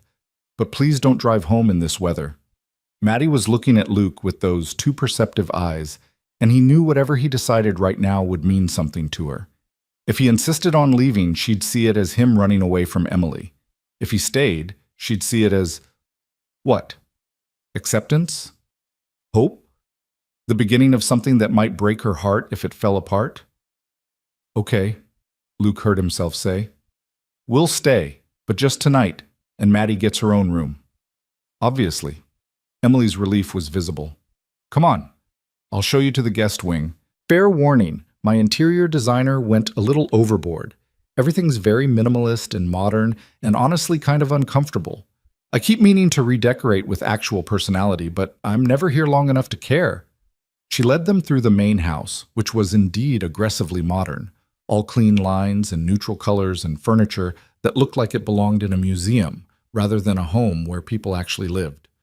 Maddie whispered, "This is fancy," in an odd voice that made Emily laugh. Fancy is one word for it. Sterile is another. My ex-husband hired the decorator. He had very specific ideas about what a successful person's home should look like. She opened a door to reveal a guest room that could have been in a boutique hotel. Enormous bed, expensive linens, floor-to-ceiling windows showing the storm raging outside. Maddie, you're in here. Bathroom's through that door, and there should be everything you need in the closet. She showed Luke to an identical room 3 doors down, then stood in the hallway looking uncertain for the first time since he'd arrived. I should probably go coordinate post-storm assessment, make sure nothing got damaged. There's food in the kitchen if you're hungry. Just make yourselves at home, or as at home as you can in a house that looks like a Scandinavian furniture showroom. Wait. Luke stepped into the hallway, lowering his voice so Maddie wouldn't hear. That phone call. Your board chairman. Are you in trouble because of me? Emily's expression flickered. Frustration, exhaustion, something that might have been fear. The board has concerns about my priorities. They think I'm too emotionally invested in the farm and not invested enough in the company's growth trajectory. Hiring you, insisting on preserving the vintage equipment, spending time on the actual farm instead of in boardrooms, they see it as a pattern of poor judgment. She met his eyes. They're not entirely wrong. I am emotionally invested. This is my family's land, my grandfather's legacy, the place where I learned everything that matters. But to them, it's just an asset to be optimized. So what happens now? Now I go to San Francisco on Monday and convince a room full of investors that I haven't lost my mind, that sustainable farming and preservation of heritage crops and actual human relationships are compatible with profit margins and shareholder value. She smiled, but it was bitter around the edges. Should be fun. Will they try to push you out? They could. I still own controlling interest, but these days that matters less than you'd think. If they lose confidence, if they pull their support, the whole thing could collapse. She shrugged, trying for casual and not quite making it. But I've been in tight spots before. I'll figure it out. Luke wanted to say something reassuring, wanted to tell her it would be okay, but he'd learned years ago that empty promises helped no one. Instead, he said, "Thank you for letting us stay tonight, for trusting me today, for..." He stopped, not sure how to finish that sentence. For what? For being exactly who you are, even when it's complicated. Emily's eyes shimmered with something that might have been tears, but she blinked them back. Get some sleep, Luke. Tomorrow we finish that conversation we keep starting. No more interruptions, no more emergencies. Just truth, even if it's hard. Even if it's hard, Luke agreed. He watched her walk away down the hallway, her footsteps echoing in the too-empty house, and felt the weight of everything unsaid pressing down on his chest. Then he went to check on Maddie, who was already in pajamas and brushing her teeth with a toothbrush that still had the package on it. This house is weird, Dad, she said around a mouthful of toothpaste. It's like nobody actually lives here. Yeah, I noticed that too. Do you think Emily's lonely, living in this big house all by herself with furniture she doesn't even like? Luke thought about the board meetings and investor presentations, the constant pressure to perform and prove and protect what she'd built. Thought about coming home to this empty showcase house with its perfect lines and total lack of warmth. Yeah, kiddo, I think maybe she is. Maddie rinsed her mouth, put the toothbrush carefully back in its holder. We should stay for breakfast. Make her pancakes or something. She probably never has pancakes in this fancy place. We'll see. Now get some sleep. It's been a long day. But Luke himself couldn't sleep. He lay in the expensive bed in the too quiet room, listening to the storm rage outside, and thought about Emily's words. Just truth, even if it's hard. Tomorrow they would finally talk about what happened 15 years ago, would excavate all the buried hurt and unanswered questions and see what, if anything, remained underneath. He should be dreading it. Instead, he found himself hoping that whatever truth they uncovered tomorrow would be enough to build something new on, something stronger than the first time, informed by years of separate growing and hard-won wisdom. Or maybe it would just confirm that some broken things stayed broken, no matter how skilled the mechanic. Luke woke to the smell of coffee and the sound of his daughter's laughter drifting through the house. For a disoriented moment, he couldn't place where he was. The bed was too comfortable, the sheets too expensive, the light coming through the windows too clean. Then memory flooded back, the storm, the harvest, Emily's phone call with her board chairman, the decision to stay. He checked his phone. 7:30.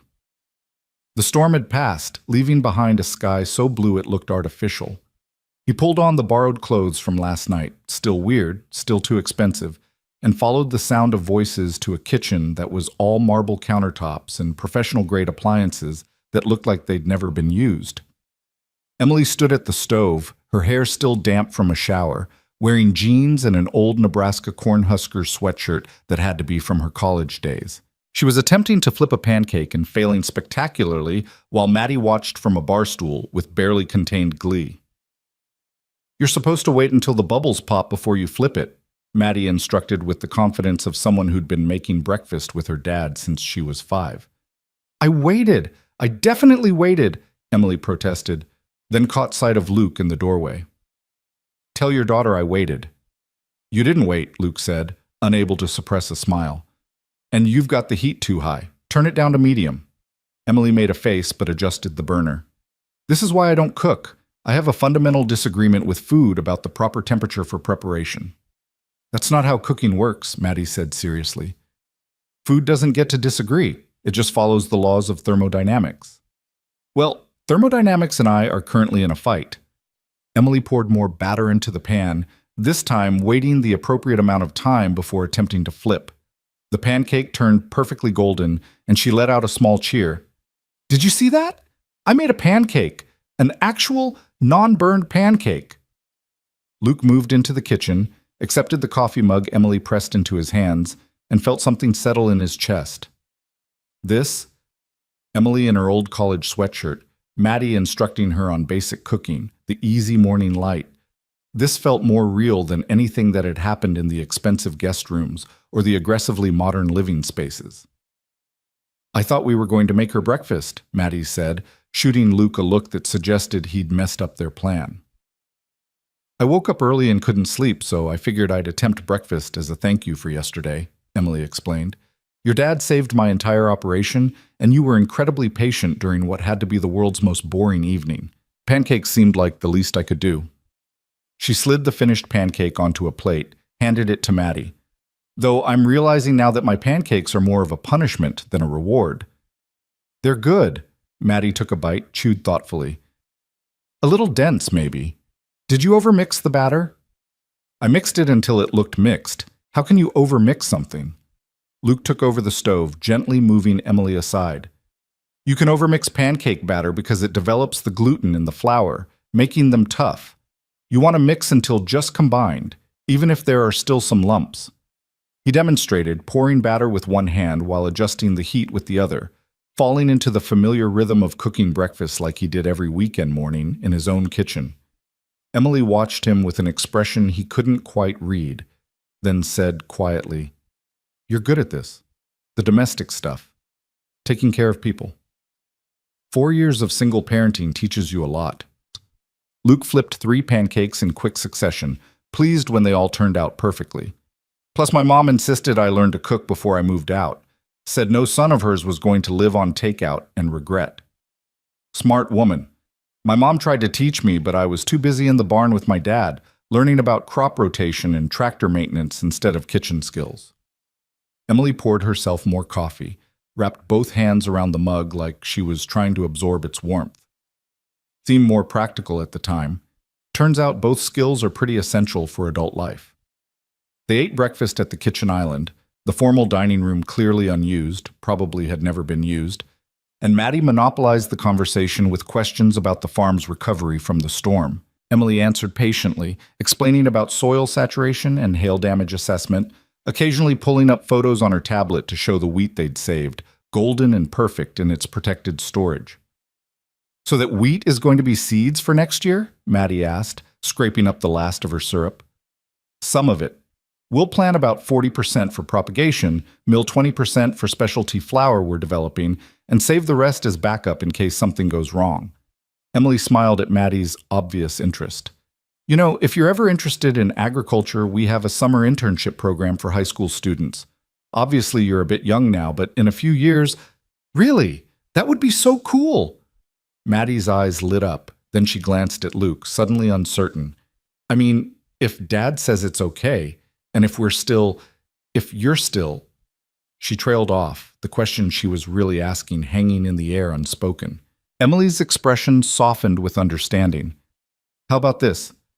The internship program isn't going anywhere. When you're old enough, if you're still interested, the door's open. Whether your dad and I are, she paused, choosing her words carefully. Whether things between us are complicated or simple or somewhere in between, that invitation stands. You're a brilliant kid, Maddie, and you should have opportunities to explore what interests you. Luke felt his throat tighten at Emily's deliberate inclusion of his daughter, her careful acknowledgement that whatever happened between them, Maddie's relationship with the farm didn't have to be collateral damage. It was the kind of thoughtfulness that came from someone who understood what it meant to protect a child's heart. After breakfast, Emily suggested Maddie might want to check on the bee monitoring stations with Dr. Reeves, who was already out assessing storm damage. Maddie practically vibrated with excitement at the prospect, and before Luke could even process what was happening, his daughter was bundled into a farm jacket 3 sizes too big and heading out with one of Emily's staff members to find the visiting scientist. Which left Luke and Emily alone in the too-quiet house, the unfinished conversation from the night before suddenly taking up all the available space in the room. "So," Emily said, setting down her coffee mug with deliberate care, "I guess we should finally have that talk." "Yeah, I guess we should." Luke's heart was doing something complicated in his chest, but he made himself stay in his seat, made himself stay open to whatever came next. Emily took a breath, seemed to gather herself. "Okay, here's what you need to know about why I left 15 years ago. The whole truth, not the version you've probably been telling yourself." She met his eyes, and there was something vulnerable in her expression that made Luke want to reach across the island and take her hand. He didn't, but the impulse was there. "I loved you," Emily started, and Luke felt the words hit him like a physical thing. "God, I loved you so much it terrified me. You were my best friend, and my first real love, and you saw me in a way nobody else did. Not as the farm girl who was good with tractor engines, not as the kid who'd rather be in the barn than at parties, but as someone who could be more, who could want more." "Then why—" Luke started, but Emily held up a hand. "Let me finish, please. I've been rehearsing this for days, and if I stop, I might not be able to start again." She wrapped her arms around herself, a self-protective gesture that made her look younger, closer to the girl he remembered. "That summer before college, I knew you were going to propose. You'd started working extra shifts, and you had this way of looking at me like you were memorizing my face, and I just knew. And the thing is, part of me wanted to say yes so badly it hurt." Luke felt his breath catch. "Part of you?" "The part that was terrified of leaving, that wanted to stay in the familiar and the safe. The part that thought love was enough to build a life on." Emily's voice wavered slightly, but there was another part, the part that kept reading about Stanford's agricultural program, about research happening in sustainable farming, about ways to save family farms that were dying all across the Midwest. And I knew, Luke, I knew that if I stayed, if I said yes to that ring and that life, I would spend the rest of my days wondering what I could have become. You could have talked to me about it. We could have figured something out. Could we? Emily's question was gentle but pointed. You'd already decided to stay in Crawford, take over your dad's shop. You'd made peace with your path, and that was okay. That was your choice, and it was a good choice. But it wasn't my choice. And I was 18 and terrified and certain that if I tried to explain, you'd either convince me to stay or I'd convince myself to stay, and either way I'd end up resenting you for it eventually. Luke absorbed this, working through the implications. So you just left, broke up with me 3 weeks before you flew to California and never looked back. I looked back. Emily's voice broke slightly. God, I looked back so many times. Every major decision I made in college, I wondered what you'd think. Every time something good happened, you were the first person I wanted to tell. When I came home for my dad's funeral and I saw you across the church with Sarah and baby Maddie, I had to leave before the service even ended because I couldn't breathe. You were at the funeral? Luke's mind was reeling. I didn't see you. I made sure you didn't, because what was I going to say? Sorry your life moved on without me. Sorry I chose Stanford over us. Sorry I'm not brave enough to even talk to you about it? Emily laughed, but there were tears in her eyes now. I went back to California the same day and threw myself into building the company, into proving that the choice I'd made was worth what it cost. And it was, Luke. The company, the technology, the farms we've saved, it was worth it. But sometimes, late at night in this empty house, I wonder if it was worth what I lost. Luke stood up, needing to move, needing to process this information while his body did something physical. He walked to the kitchen windows, looked out at the farm spread before them, the restored barn, the experimental fields, the solar panels and wind turbines, and all the evidence of Emily's vision made real. "You're right," he said finally, his voice rough. "If you'd stayed, you wouldn't have built this. You wouldn't have become the person who could save family farms across the country. You wouldn't be Emily Carter, CEO of a company that's changing agriculture." He turned to look at her. "But Em, you didn't just leave me. You disappeared. No calls, no emails, no contact for 15 years. That's what hurt. Not that you chose your dreams. I understood that eventually, but that you chose them without even giving me the chance to support you." Emily was crying openly now, not bothering to wipe away the tears. I know, and I'm so sorry. I thought a clean break would be easier for both of us. I thought if we stayed in touch, it would just prolong the pain. And then years went by, and every year it got harder to reach out, until it felt impossible, like too much time had passed, like you'd moved on and forgotten, and I'd just be reopening old wounds. "I never forgot you." The admission came out quiet but certain.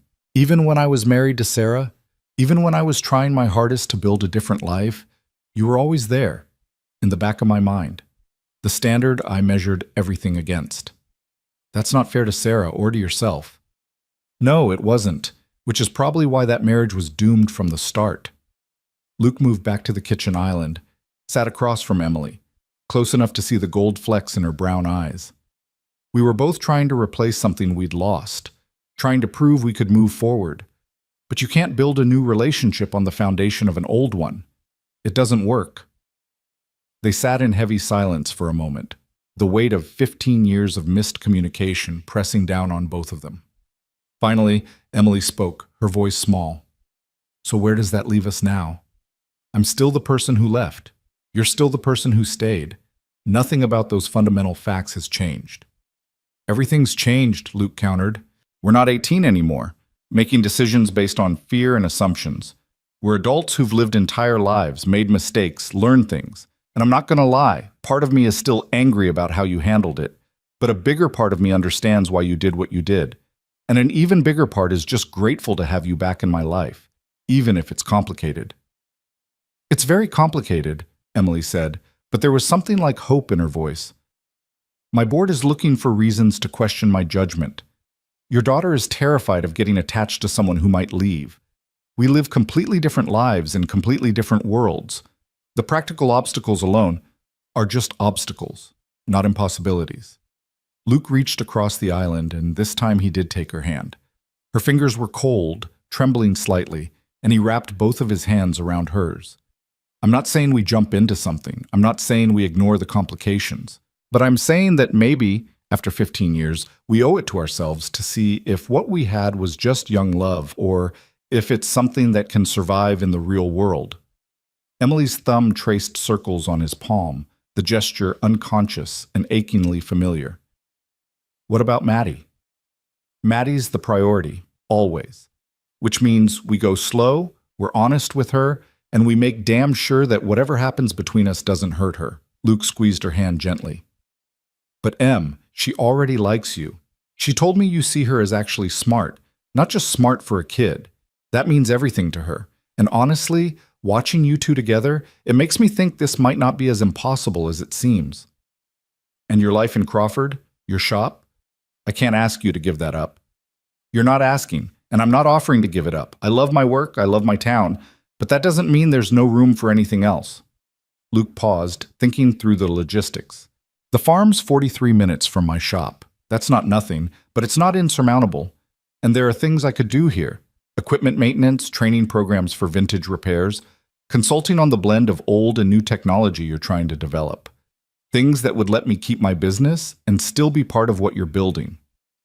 Emily's eyes widened. "You've thought about this." "I've thought about nothing else for the past week. Every time I tell myself it's too complicated, my brain immediately starts solving the problems." Luke smiled, self-deprecating. "Mechanic's curse. I see broken things, and I can't help trying to fix them. Is that what we are? Broken things that need fixing? No. We're things that were broken 15 years ago and have been healing separately. The question is whether we're healed enough, and in the right ways, to maybe try building something new together. Emily stood up abruptly, walked to the kitchen windows where Luke had stood minutes before. She was quiet for so long that Luke started to worry he'd pushed too hard, revealed too much. Then she spoke, her voice barely above a whisper. I'm scared, Luke. I'm scared of hurting you again. I'm scared of my board forcing me out and losing everything I've built. I'm scared that I'm fundamentally broken in ways that make me bad at relationships. My marriage failed for a reason, and it wasn't all his fault. I'm scared that I'll wake up one day and feel that same suffocating need to leave, to move, to be somewhere else. She turned to face him, and her expression was raw with vulnerability. What if I break your heart again? What if I break Maddie's heart? What if I'm the kind of person who destroys good things because I don't know how to stay? Luke went to her, stood close enough that he could see the fear and hope warring in her eyes. What if you're not? What if you left because you were 18 and didn't have the tools to communicate what you needed? What if you're not your mother or your ex-husband or anyone else who made you believe you're incapable of staying? What if you're just Emily, brilliant and driven and sometimes scared, but fundamentally good and trying her best? You're being awfully generous for someone whose heart I broke. I'm being realistic. People are complicated. Choices are complicated. And I spent too many years being angry at a version of you that probably never existed to waste more time on resentment. Luke reached up, gently brushed a strand of hair behind her ear in a gesture so familiar it made his chest ache. I'm not promising it'll be easy. I'm not promising we won't mess it up.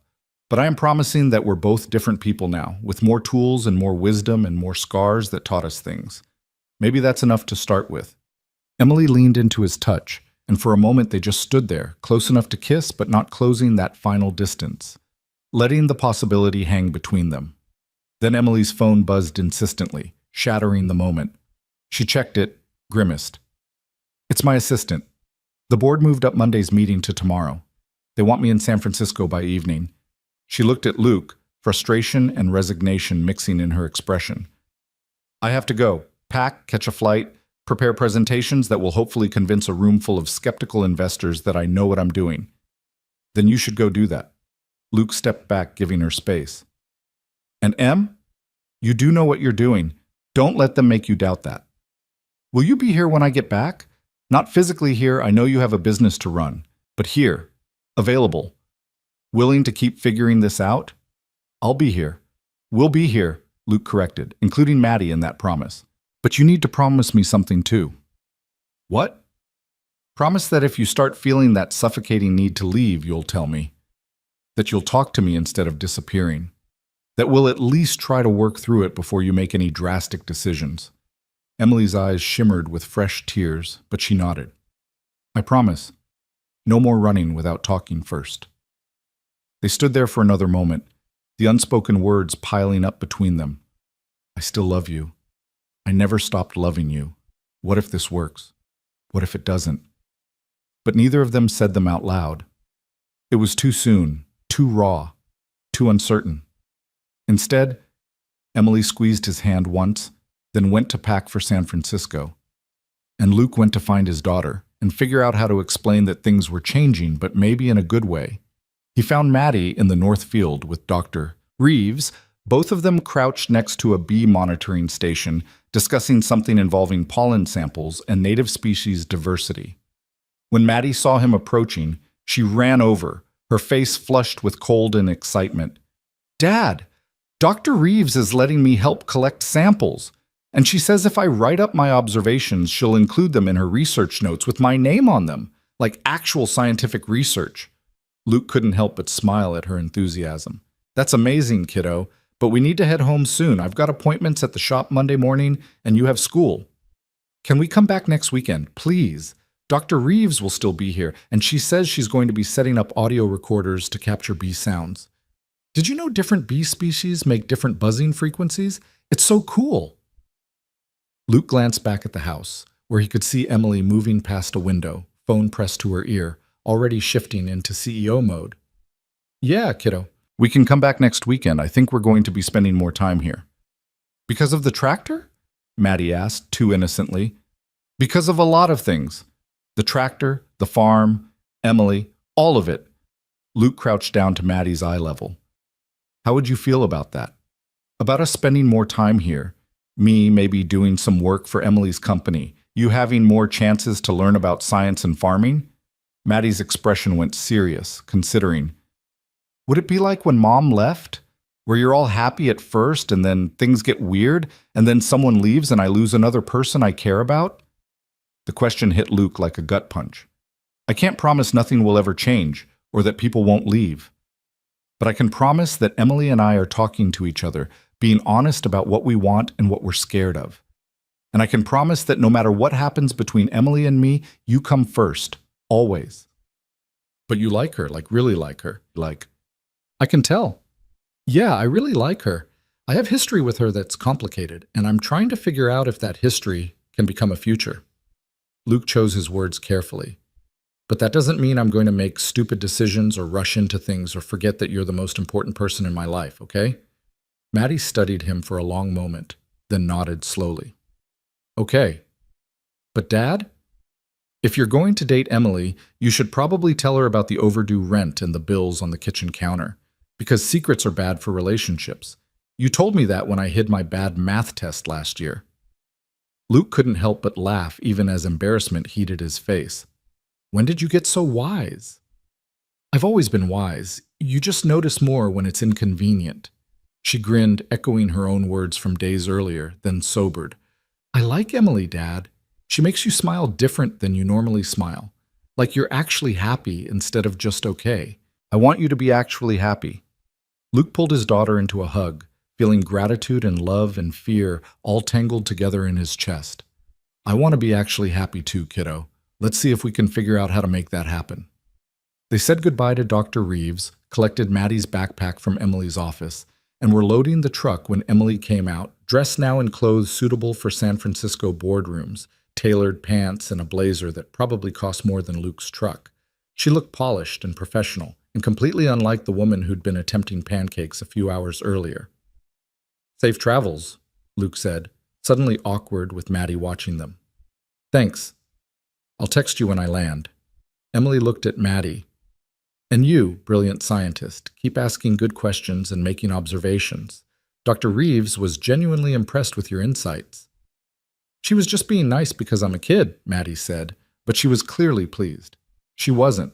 I've worked with Dr. Reeves for 3 years, and she doesn't patronize anyone, regardless of age. If she said you had good insights, she meant it. Emily squeezed Maddie's shoulder, then looked at Luke.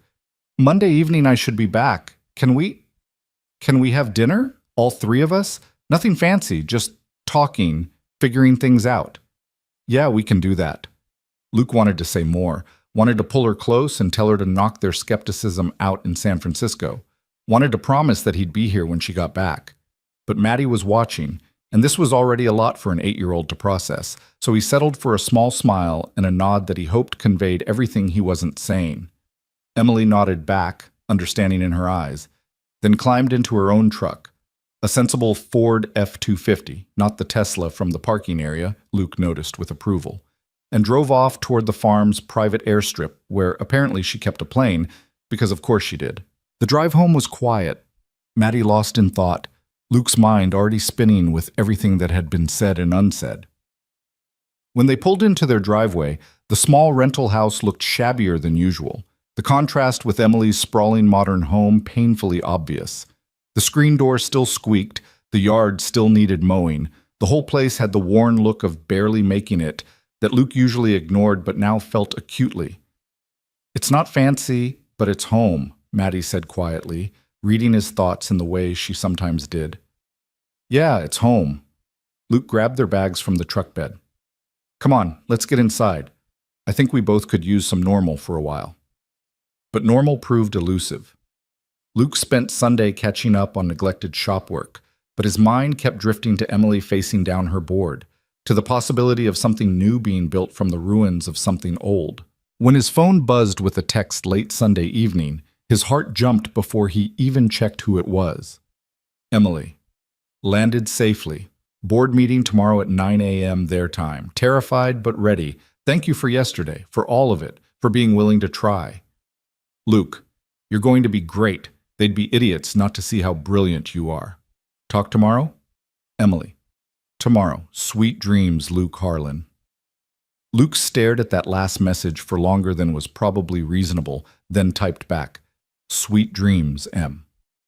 Monday crawled by with agonizing slowness. Luke fixed a transmission, diagnosed electrical issues in a Mazda, and pretended he wasn't checking his phone every 10 minutes for updates. Maddie asked about Emily twice, both times with studied casualness that didn't fool Luke at all. They were both waiting, both hoping, both terrified to hope too much. Emily's text came at 4:30. Board meeting done. Not great, but not terrible. They're monitoring the situation, which is corporate speak for, we don't trust your judgment, but we can't legally remove you yet. Flying home tonight? Rain check on dinner? I'm exhausted and not fit for human company. Luke. Rain check accepted. You okay? Emily.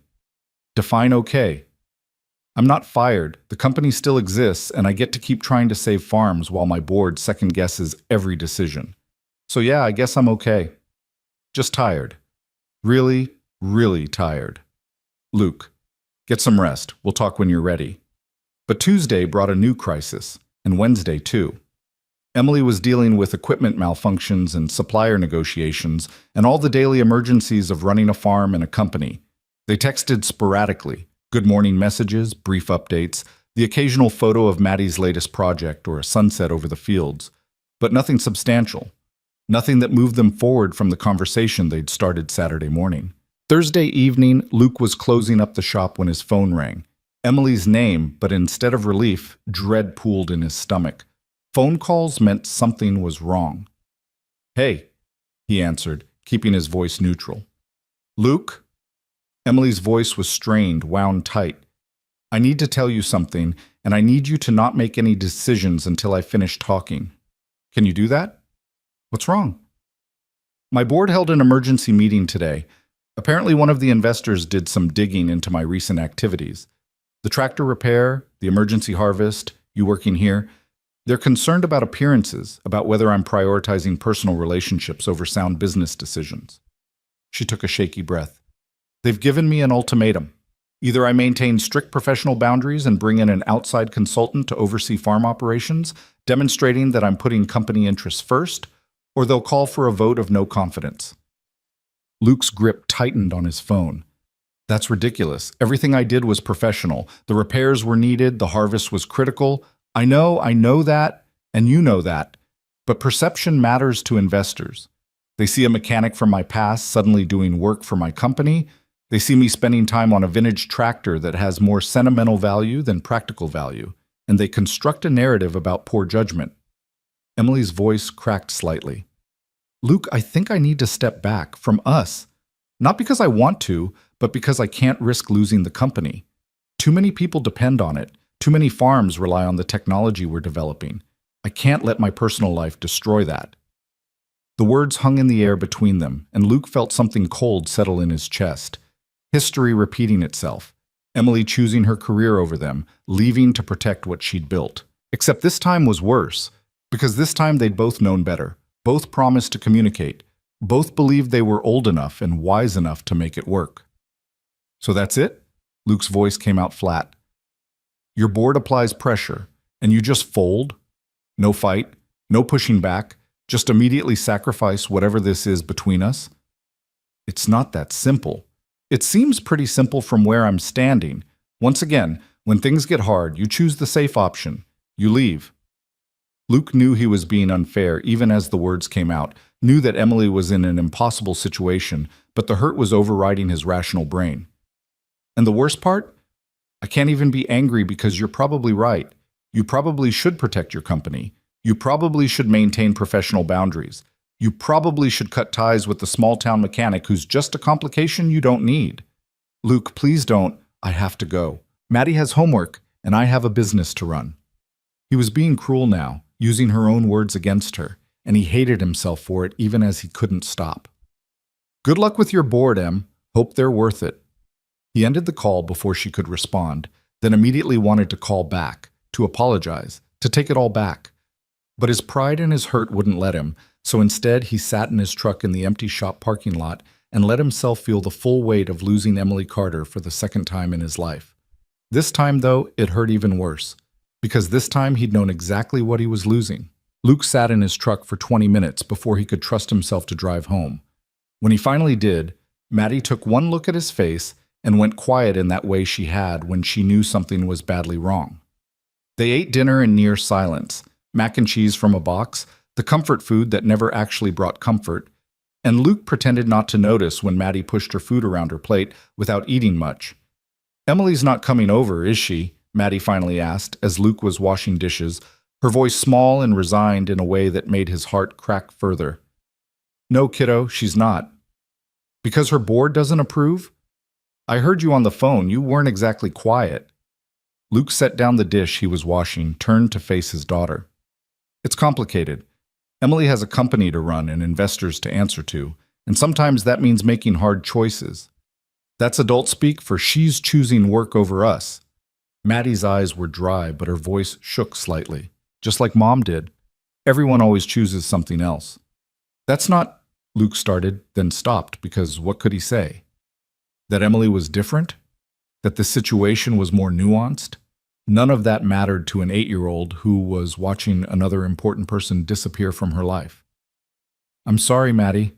I'm sorry I let you get attached. I'm sorry I thought this time would be different." Maddie came over, wrapped her arms around his waist in a fierce hug. "It's not your fault, Dad. You always try to see the good in people. That's one of the things I love about you, even when it means you get hurt." She pulled back, looked up at him with eyes too old for her face. "But I'm still mad at her. She made you smile different, and now she's making you sad different, which is worse."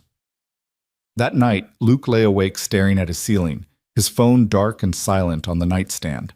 Part of him kept expecting it to ring, expecting Emily to call back and fight for them the way he'd been too hurt and proud to fight. But the phone stayed silent, and eventually Luke fell into restless sleep filled with dreams of dusty barns and roads not taken and second chances that slipped through his fingers. Friday morning brought gray skies and a schedule full of repairs that Luke attacked with grim determination. Work was safe. Work made sense. Engines had problems with identifiable solutions, unlike human relationships which seemed designed to break in ways you couldn't repair no matter how skilled you were. He was under a Nissan, wrestling with a stubborn oil filter when his phone buzzed. He almost ignored it, probably just a customer confirming an appointment, but something made him slide out and check. Not Emily, Dr. Reeves, the bee researcher. The message was brief. "Mr. Harlan, I realize this is presumptuous, but I think you should know that Emily hasn't left her office in 2 days. She's been working nonstop, barely sleeping, refusing to talk to anyone about anything that isn't directly farm-related. I don't know what happened between you two, but whatever it was, she's not handling it well. I thought you should know." Luke stared at the message, emotions warring in his chest. The petty part of him thought good, let her hurt the way I'm hurting.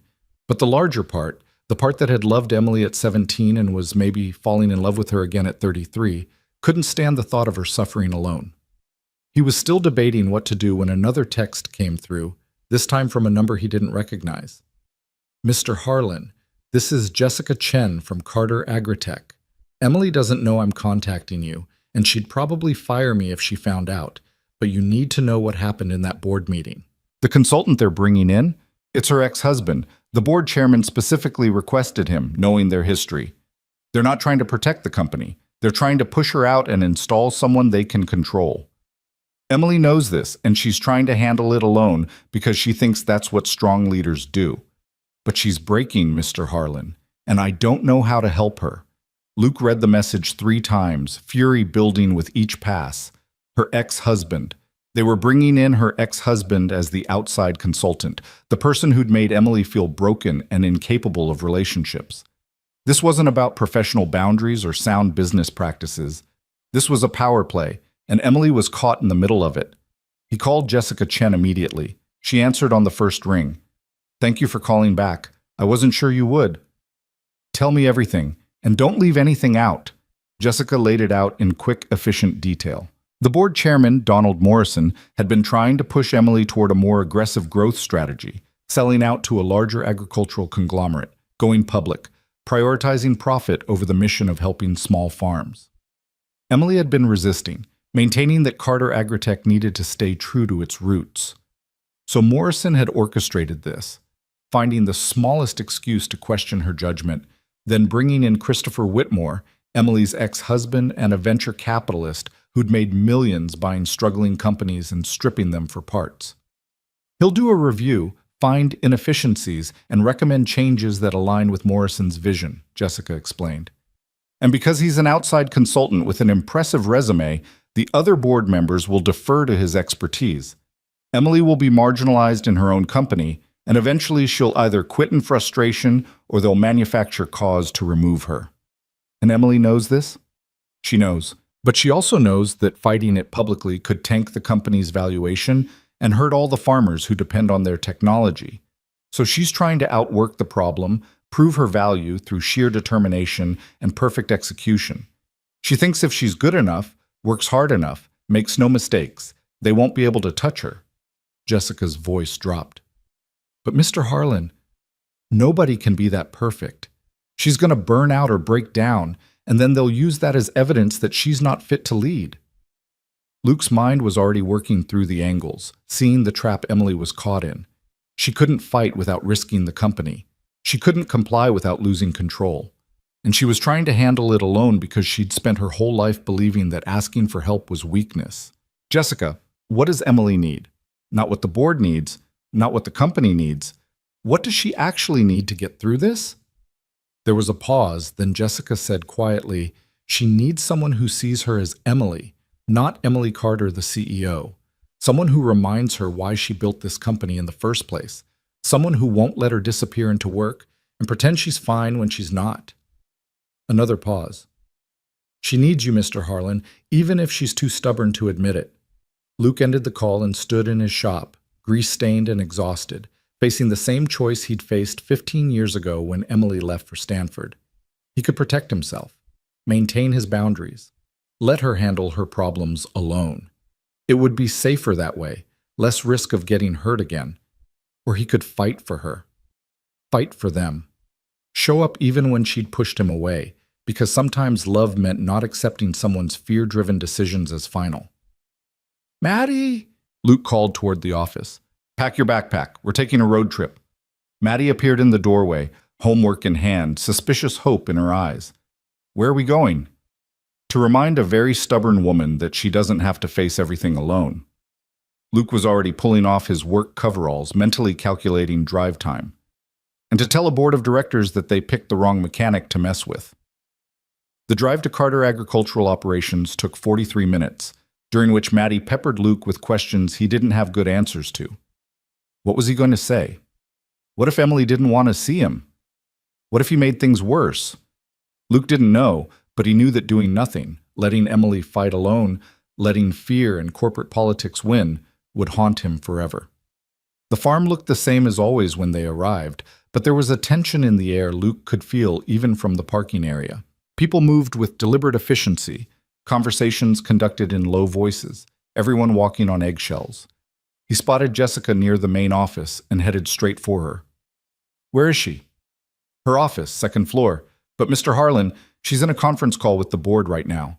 They're discussing transition protocols for when Christopher arrives next week. She gave explicit instructions not to be disturbed. Good thing I'm terrible at following instructions. Luke looked at Maddie. Stay with Jessica. If I'm not back in 20 minutes, call Mrs. Kowalski and ask her to come get you.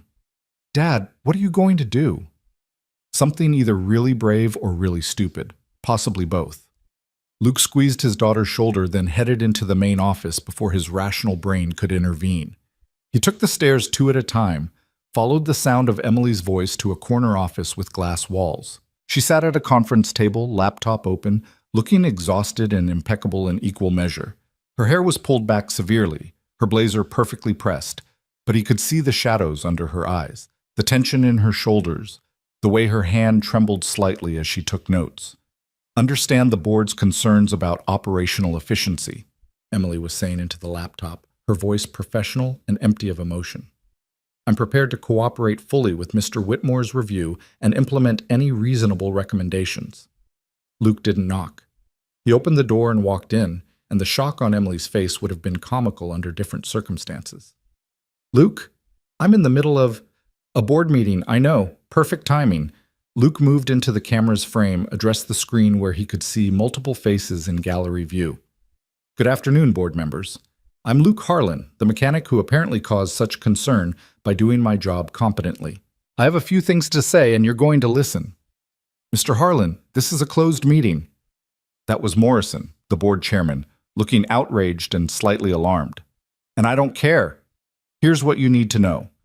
Emily Carter is the best thing that ever happened to this company, to sustainable agriculture, and to every small farmer who's managed to stay afloat because of the technology she developed. She built this company from nothing because she actually understands farming, not just profit margins and growth projections. She works 16-hour days, turns down lucrative offers from competitors, and prioritizes mission over money at every turn. And you're trying to push her out because she refused to compromise her values for your bottom line." "That's not," Morrison started, but Luke talked over him. "I'm not finished. You brought in her ex-husband as a consultant, not because he's the most qualified, because he's someone you think you can control, someone who'll recommend exactly what you want him to recommend, regardless of what's actually best for the company. You're not protecting Carter Agritech. You're executing a hostile takeover of a company you don't understand, built by a woman you underestimate, for reasons that have nothing to do with sound business practice." Emily had gone completely still, her eyes locked on Luke with an expression he couldn't quite read. The board members were talking over each other now, but Luke ignored them. "Here's what I propose. Let Emily run her company the way she's been running it. Trust the person who built it from the ground up. And if you can't do that, if you're so committed to this outside review, then I'll be part of it. I'll work with whatever consultant you bring in, show them exactly how Emily blends traditional knowledge with modern technology, demonstrate why the choices she makes are smart even when they look sentimental. I'll be your bridge between the old way and the new way, and I'll do it on the record so there's no question about bias or personal relationships." "And why would we trust you?" Morrison's voice dripped with skepticism. "Because I have no stake in this company's profit margins. I don't benefit from growth or suffer from efficiency improvements. I'm a mechanic who fixes broken things because they're worth fixing. And Emily's company isn't broken. It's just different from what you expected, and that scares you." Luke leaned toward the camera. "But here's what should scare you more: losing the only person who actually understands what you're trying to accomplish. Emily Carter is irreplaceable. Fire her, push her out, or marginalize her, and you'll spend the next 5 years trying to figure out why the company is failing without ever understanding that you destroyed the only thing that made it work in the first place." The silence that followed was deafening. Luke could see the board members exchanging glances, Morrison's face red with either anger or embarrassment. Then a woman Luke didn't recognize spoke up, her voice thoughtful. "Mr. Harlan makes some interesting points. Morrison, you said the outside review was about ensuring best practices, not about questioning Emily's leadership. If that's true, then surely having someone with Mr. Harlan's expertise participate wouldn't be a problem." "Patricia, that's not how we typically structure these reviews," Morrison started, but Patricia cut him off. "I'm calling for a vote. All in favor of postponing the outside consultant arrangement and instead implementing a collaborative assessment with Ms. Carter and Mr. Harlan working together to document current practices and recommend improvements?" Luke watched as hands started going up on the screen. Not all of them. Morrison stayed firmly down, along with 2 others who were probably his allies, but enough. Enough to stop the hostile takeover, at least temporarily. "Motion carries," Patricia said with satisfaction. "Emily, I apologize for the way this has been handled. You've earned the right to be heard, not circumvented. Mr. Harlan, if you're serious about that offer, we'll have contracts drawn up. And Morrison?" Her voice went steely. "Perhaps you and I need to have a conversation about appropriate board conduct." Morrison's video feed clicked off abruptly, followed by several others. Patricia remained, and she looked at Emily with something like sympathy. "You've built something special here, Emily. Don't let anyone make you forget that. We'll talk next week about long-term governance structure, but for now, just keep doing what you do best." Then she was gone too, and Luke and Emily were alone in the office, the silence stretching between them like a chasm. "You didn't have to do that," Emily finally said, her voice barely above a whisper. "Yeah, I did. Because someone needed to fight for you, and you were too busy trying to be strong alone to ask for help. Luke moved closer, perched on the edge of the conference table. And I'm sorry. For Thursday night, for the things I said, for not being brave enough to fight then instead of running away hurt. You had every right to be hurt. I was pushing you away again, choosing the safe option over the hard fight. Emily's hands were shaking now that the adrenaline was fading. I've spent my whole life believing that asking for help was weakness, that handling everything alone was what strong people did. And when the board came at me, my first instinct was to protect everyone else by sacrificing what I wanted, just like when I was 18. And what do you want now? Emily looked at him, and there were tears streaming down her face now, all the carefully maintained composure finally cracking. I want to stop being so scared of needing people. I want to build something with you that doesn't require me to sacrifice pieces of myself to maintain it. I want Maddie to have someone in her life who shows up and stays and proves that not everyone leaves. Her voice broke. I want you, Luke. Not despite the complications, but including them. All of it. The messy parts and the hard parts, and the parts where we have to figure things out as we go. Luke closed the distance between them, pulled Emily into his arms, and felt her collapse against him like a puppet with cut strings. She was shaking and crying and holding on to him like he was the only solid thing in a world that had been trying to knock her down. And Luke just held her, letting her be not strong for once, letting her be human and scared and imperfect. I've got you, he murmured into her hair. I've got you, and I'm not going anywhere. Not when things get hard. Not when boards apply pressure. Not when your ex-husband shows up, or investors get nervous, or any of the 1,000 other complications that are definitely coming. I'm staying, Em, for real this time. Both of us are staying. They stood like that for a long time, Emily's tears soaking into Luke's shirt, both of them breathing through the relief and fear and hope of this moment. Finally, Emily pulled back, wiped her eyes, laughed shakily at her own mess. I look terrible. Mascara everywhere, eyes all puffy, professionally disastrous. You look real, Luke said, reaching up to wipe a smudge from her cheek. You look like Emily, not Emily Carter, the CEO. And that's the person I fell in love with at 17, and the person I think I'm falling in love with again now. Emily's breath caught. You can't just say things like that. Why not? It's true. And we've wasted 15 years on things left unsaid. I'm done with that. Luke took her hands, held them firmly. I love you. I love your drive and your intelligence and your absolutely terrible cooking skills. I love that you care more about heritage wheat than profit margins. I love that you see Maddie as actually brilliant, not just smart for a kid. I love that you're messy and complicated and sometimes make decisions out of fear. I love all of it, Em. The perfect parts and the broken parts and everything in between. I love you too, Emily whispered. I never stopped. Even when I convinced myself I had, even when I married someone else, even when I built a life that had no space for what we had, I never stopped loving you, Luke Harlan. And that terrified me because I didn't know how to love someone without losing myself in the process. So we figure it out together. We make mistakes and fix them. We communicate instead of running.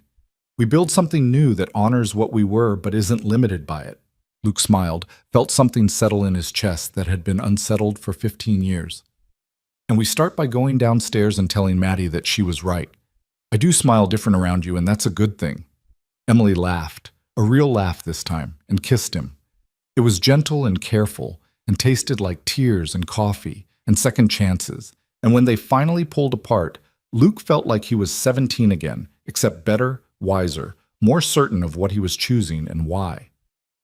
They found Maddie in the barn, helping Dr. Reeves catalog bee samples and pretending she wasn't worried sick. When she saw them walk in together, Emily's hand in Luke's, her entire face transformed with cautious hope. So you're not leaving? Maddie asked Emily, the question careful and loaded with more meaning than just physical departure. I'm not leaving. Not the farm, not your dad, not you. Emily crouched down to Maddie's level. And I need to apologize to you, Maddie. I made you worry that I was going to disappear like your mom did, and that wasn't fair. You deserve better than adults who say they care and then leave when things get complicated. So you're staying, even though your board is being jerks? Even though? Actually, because your dad helped me remember that some things are worth fighting for, Even when, especially when that fight is hard. Emily glanced up at Luke, then back at Maddie. But I also need you to know that this is going to be messy sometimes. I'm going to make mistakes, and your dad and I will probably argue about stuff, and there will be times when I'm stressed about the company or traveling for business. That doesn't mean I'm leaving. It just means life is complicated, and we're going to work through it together. Maddie studied Emily for a long moment with those two perceptive eyes, then seemed to come to a decision. Okay, but if you do leave, I'm going to be really mad, and I'll probably write you a very detailed letter explaining exactly why your decision was illogical and emotionally damaging. Fair warning. Emily laughed, pulled Maddie into a hug. Fair warning received. If I ever try to leave, I fully expect a comprehensive analysis of my failures, and I'll probably deserve every word. Over the next several weeks, they built a new rhythm. Luke started spending 3 days a week at the farm, working with Emily's team to document the blend of vintage and modern equipment that made Carter Agritech unique. He developed training protocols for mechanics on how to maintain the older machines, created repair manuals that honored traditional knowledge while incorporating new technology, and slowly became part of the farm's infrastructure in a way that felt natural rather than forced.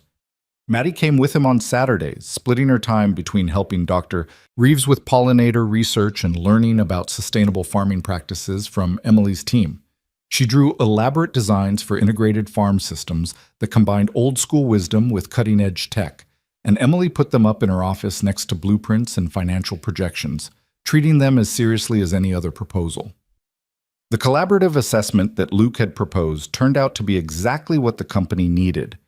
Instead of Christopher Whitmore arriving to pick apart everything Emily had built, Luke worked with Patricia, the board member who'd spoken up during that dramatic meeting, to create a comprehensive review that highlighted strengths as often as it identified areas for improvement.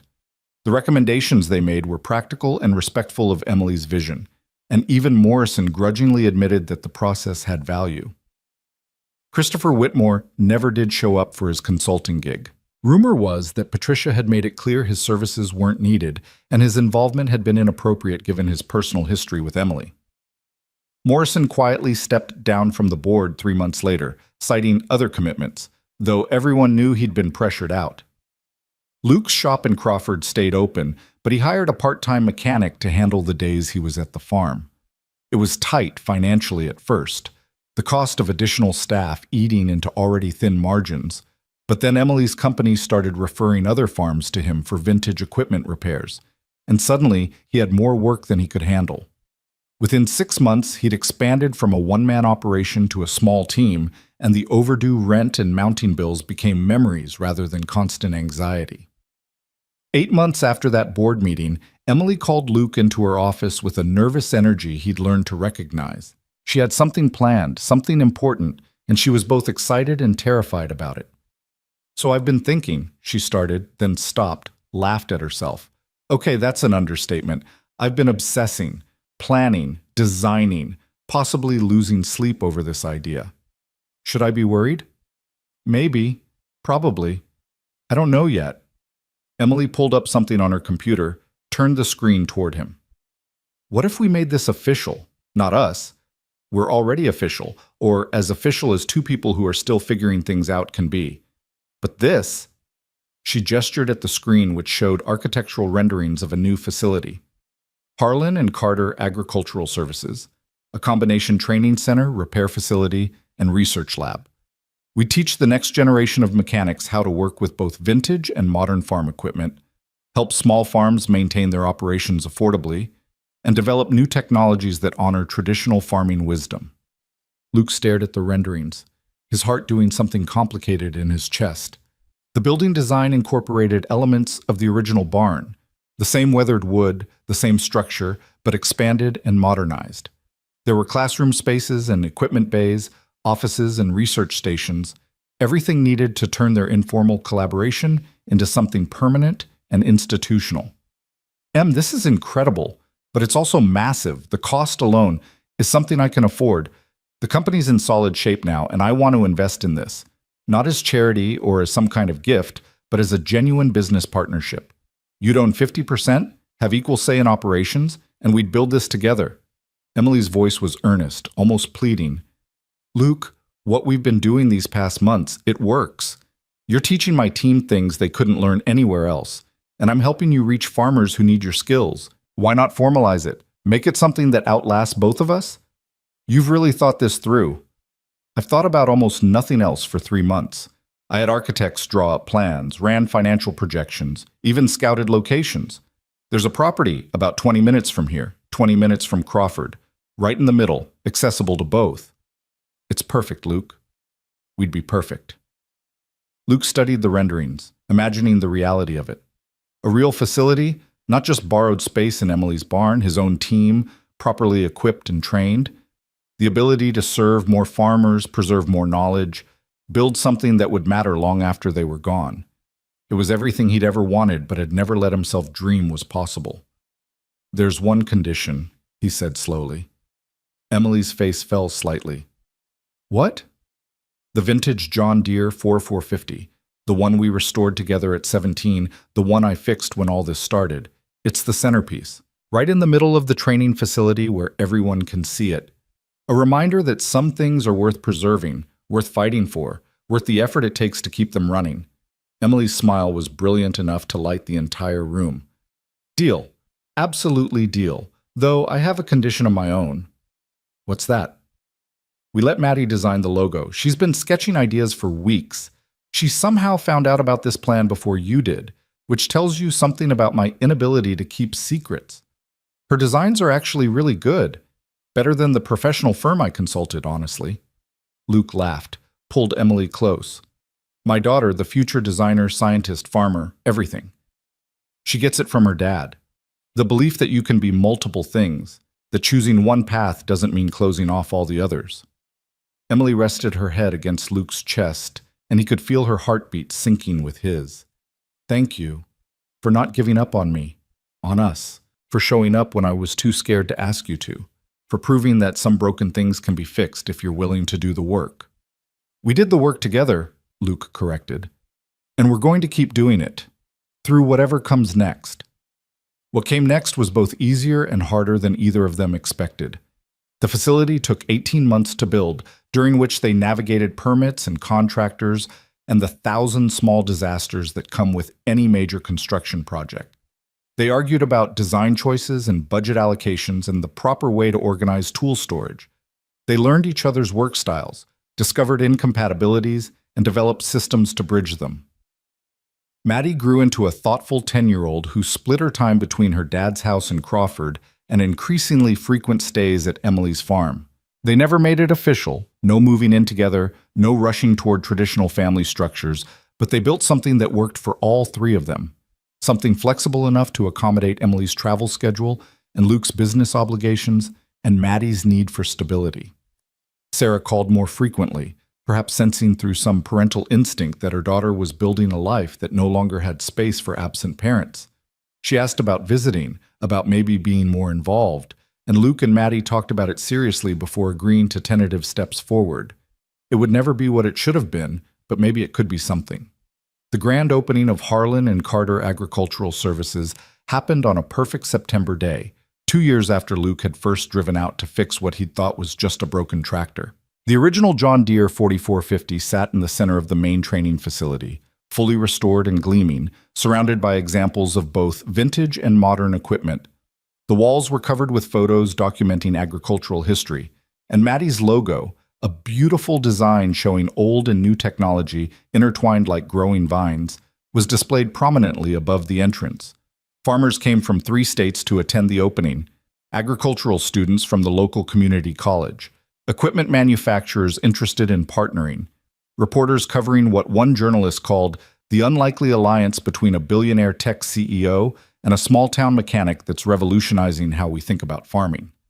Luke stood at the back of the facility during Emily's opening remarks, watching her address the crowd with confidence and warmth, explaining their vision of preservation and innovation working together rather than in opposition. Maddie stood next to him, practically bursting with pride, occasionally waving at people she recognized from her now regular visits to the farm.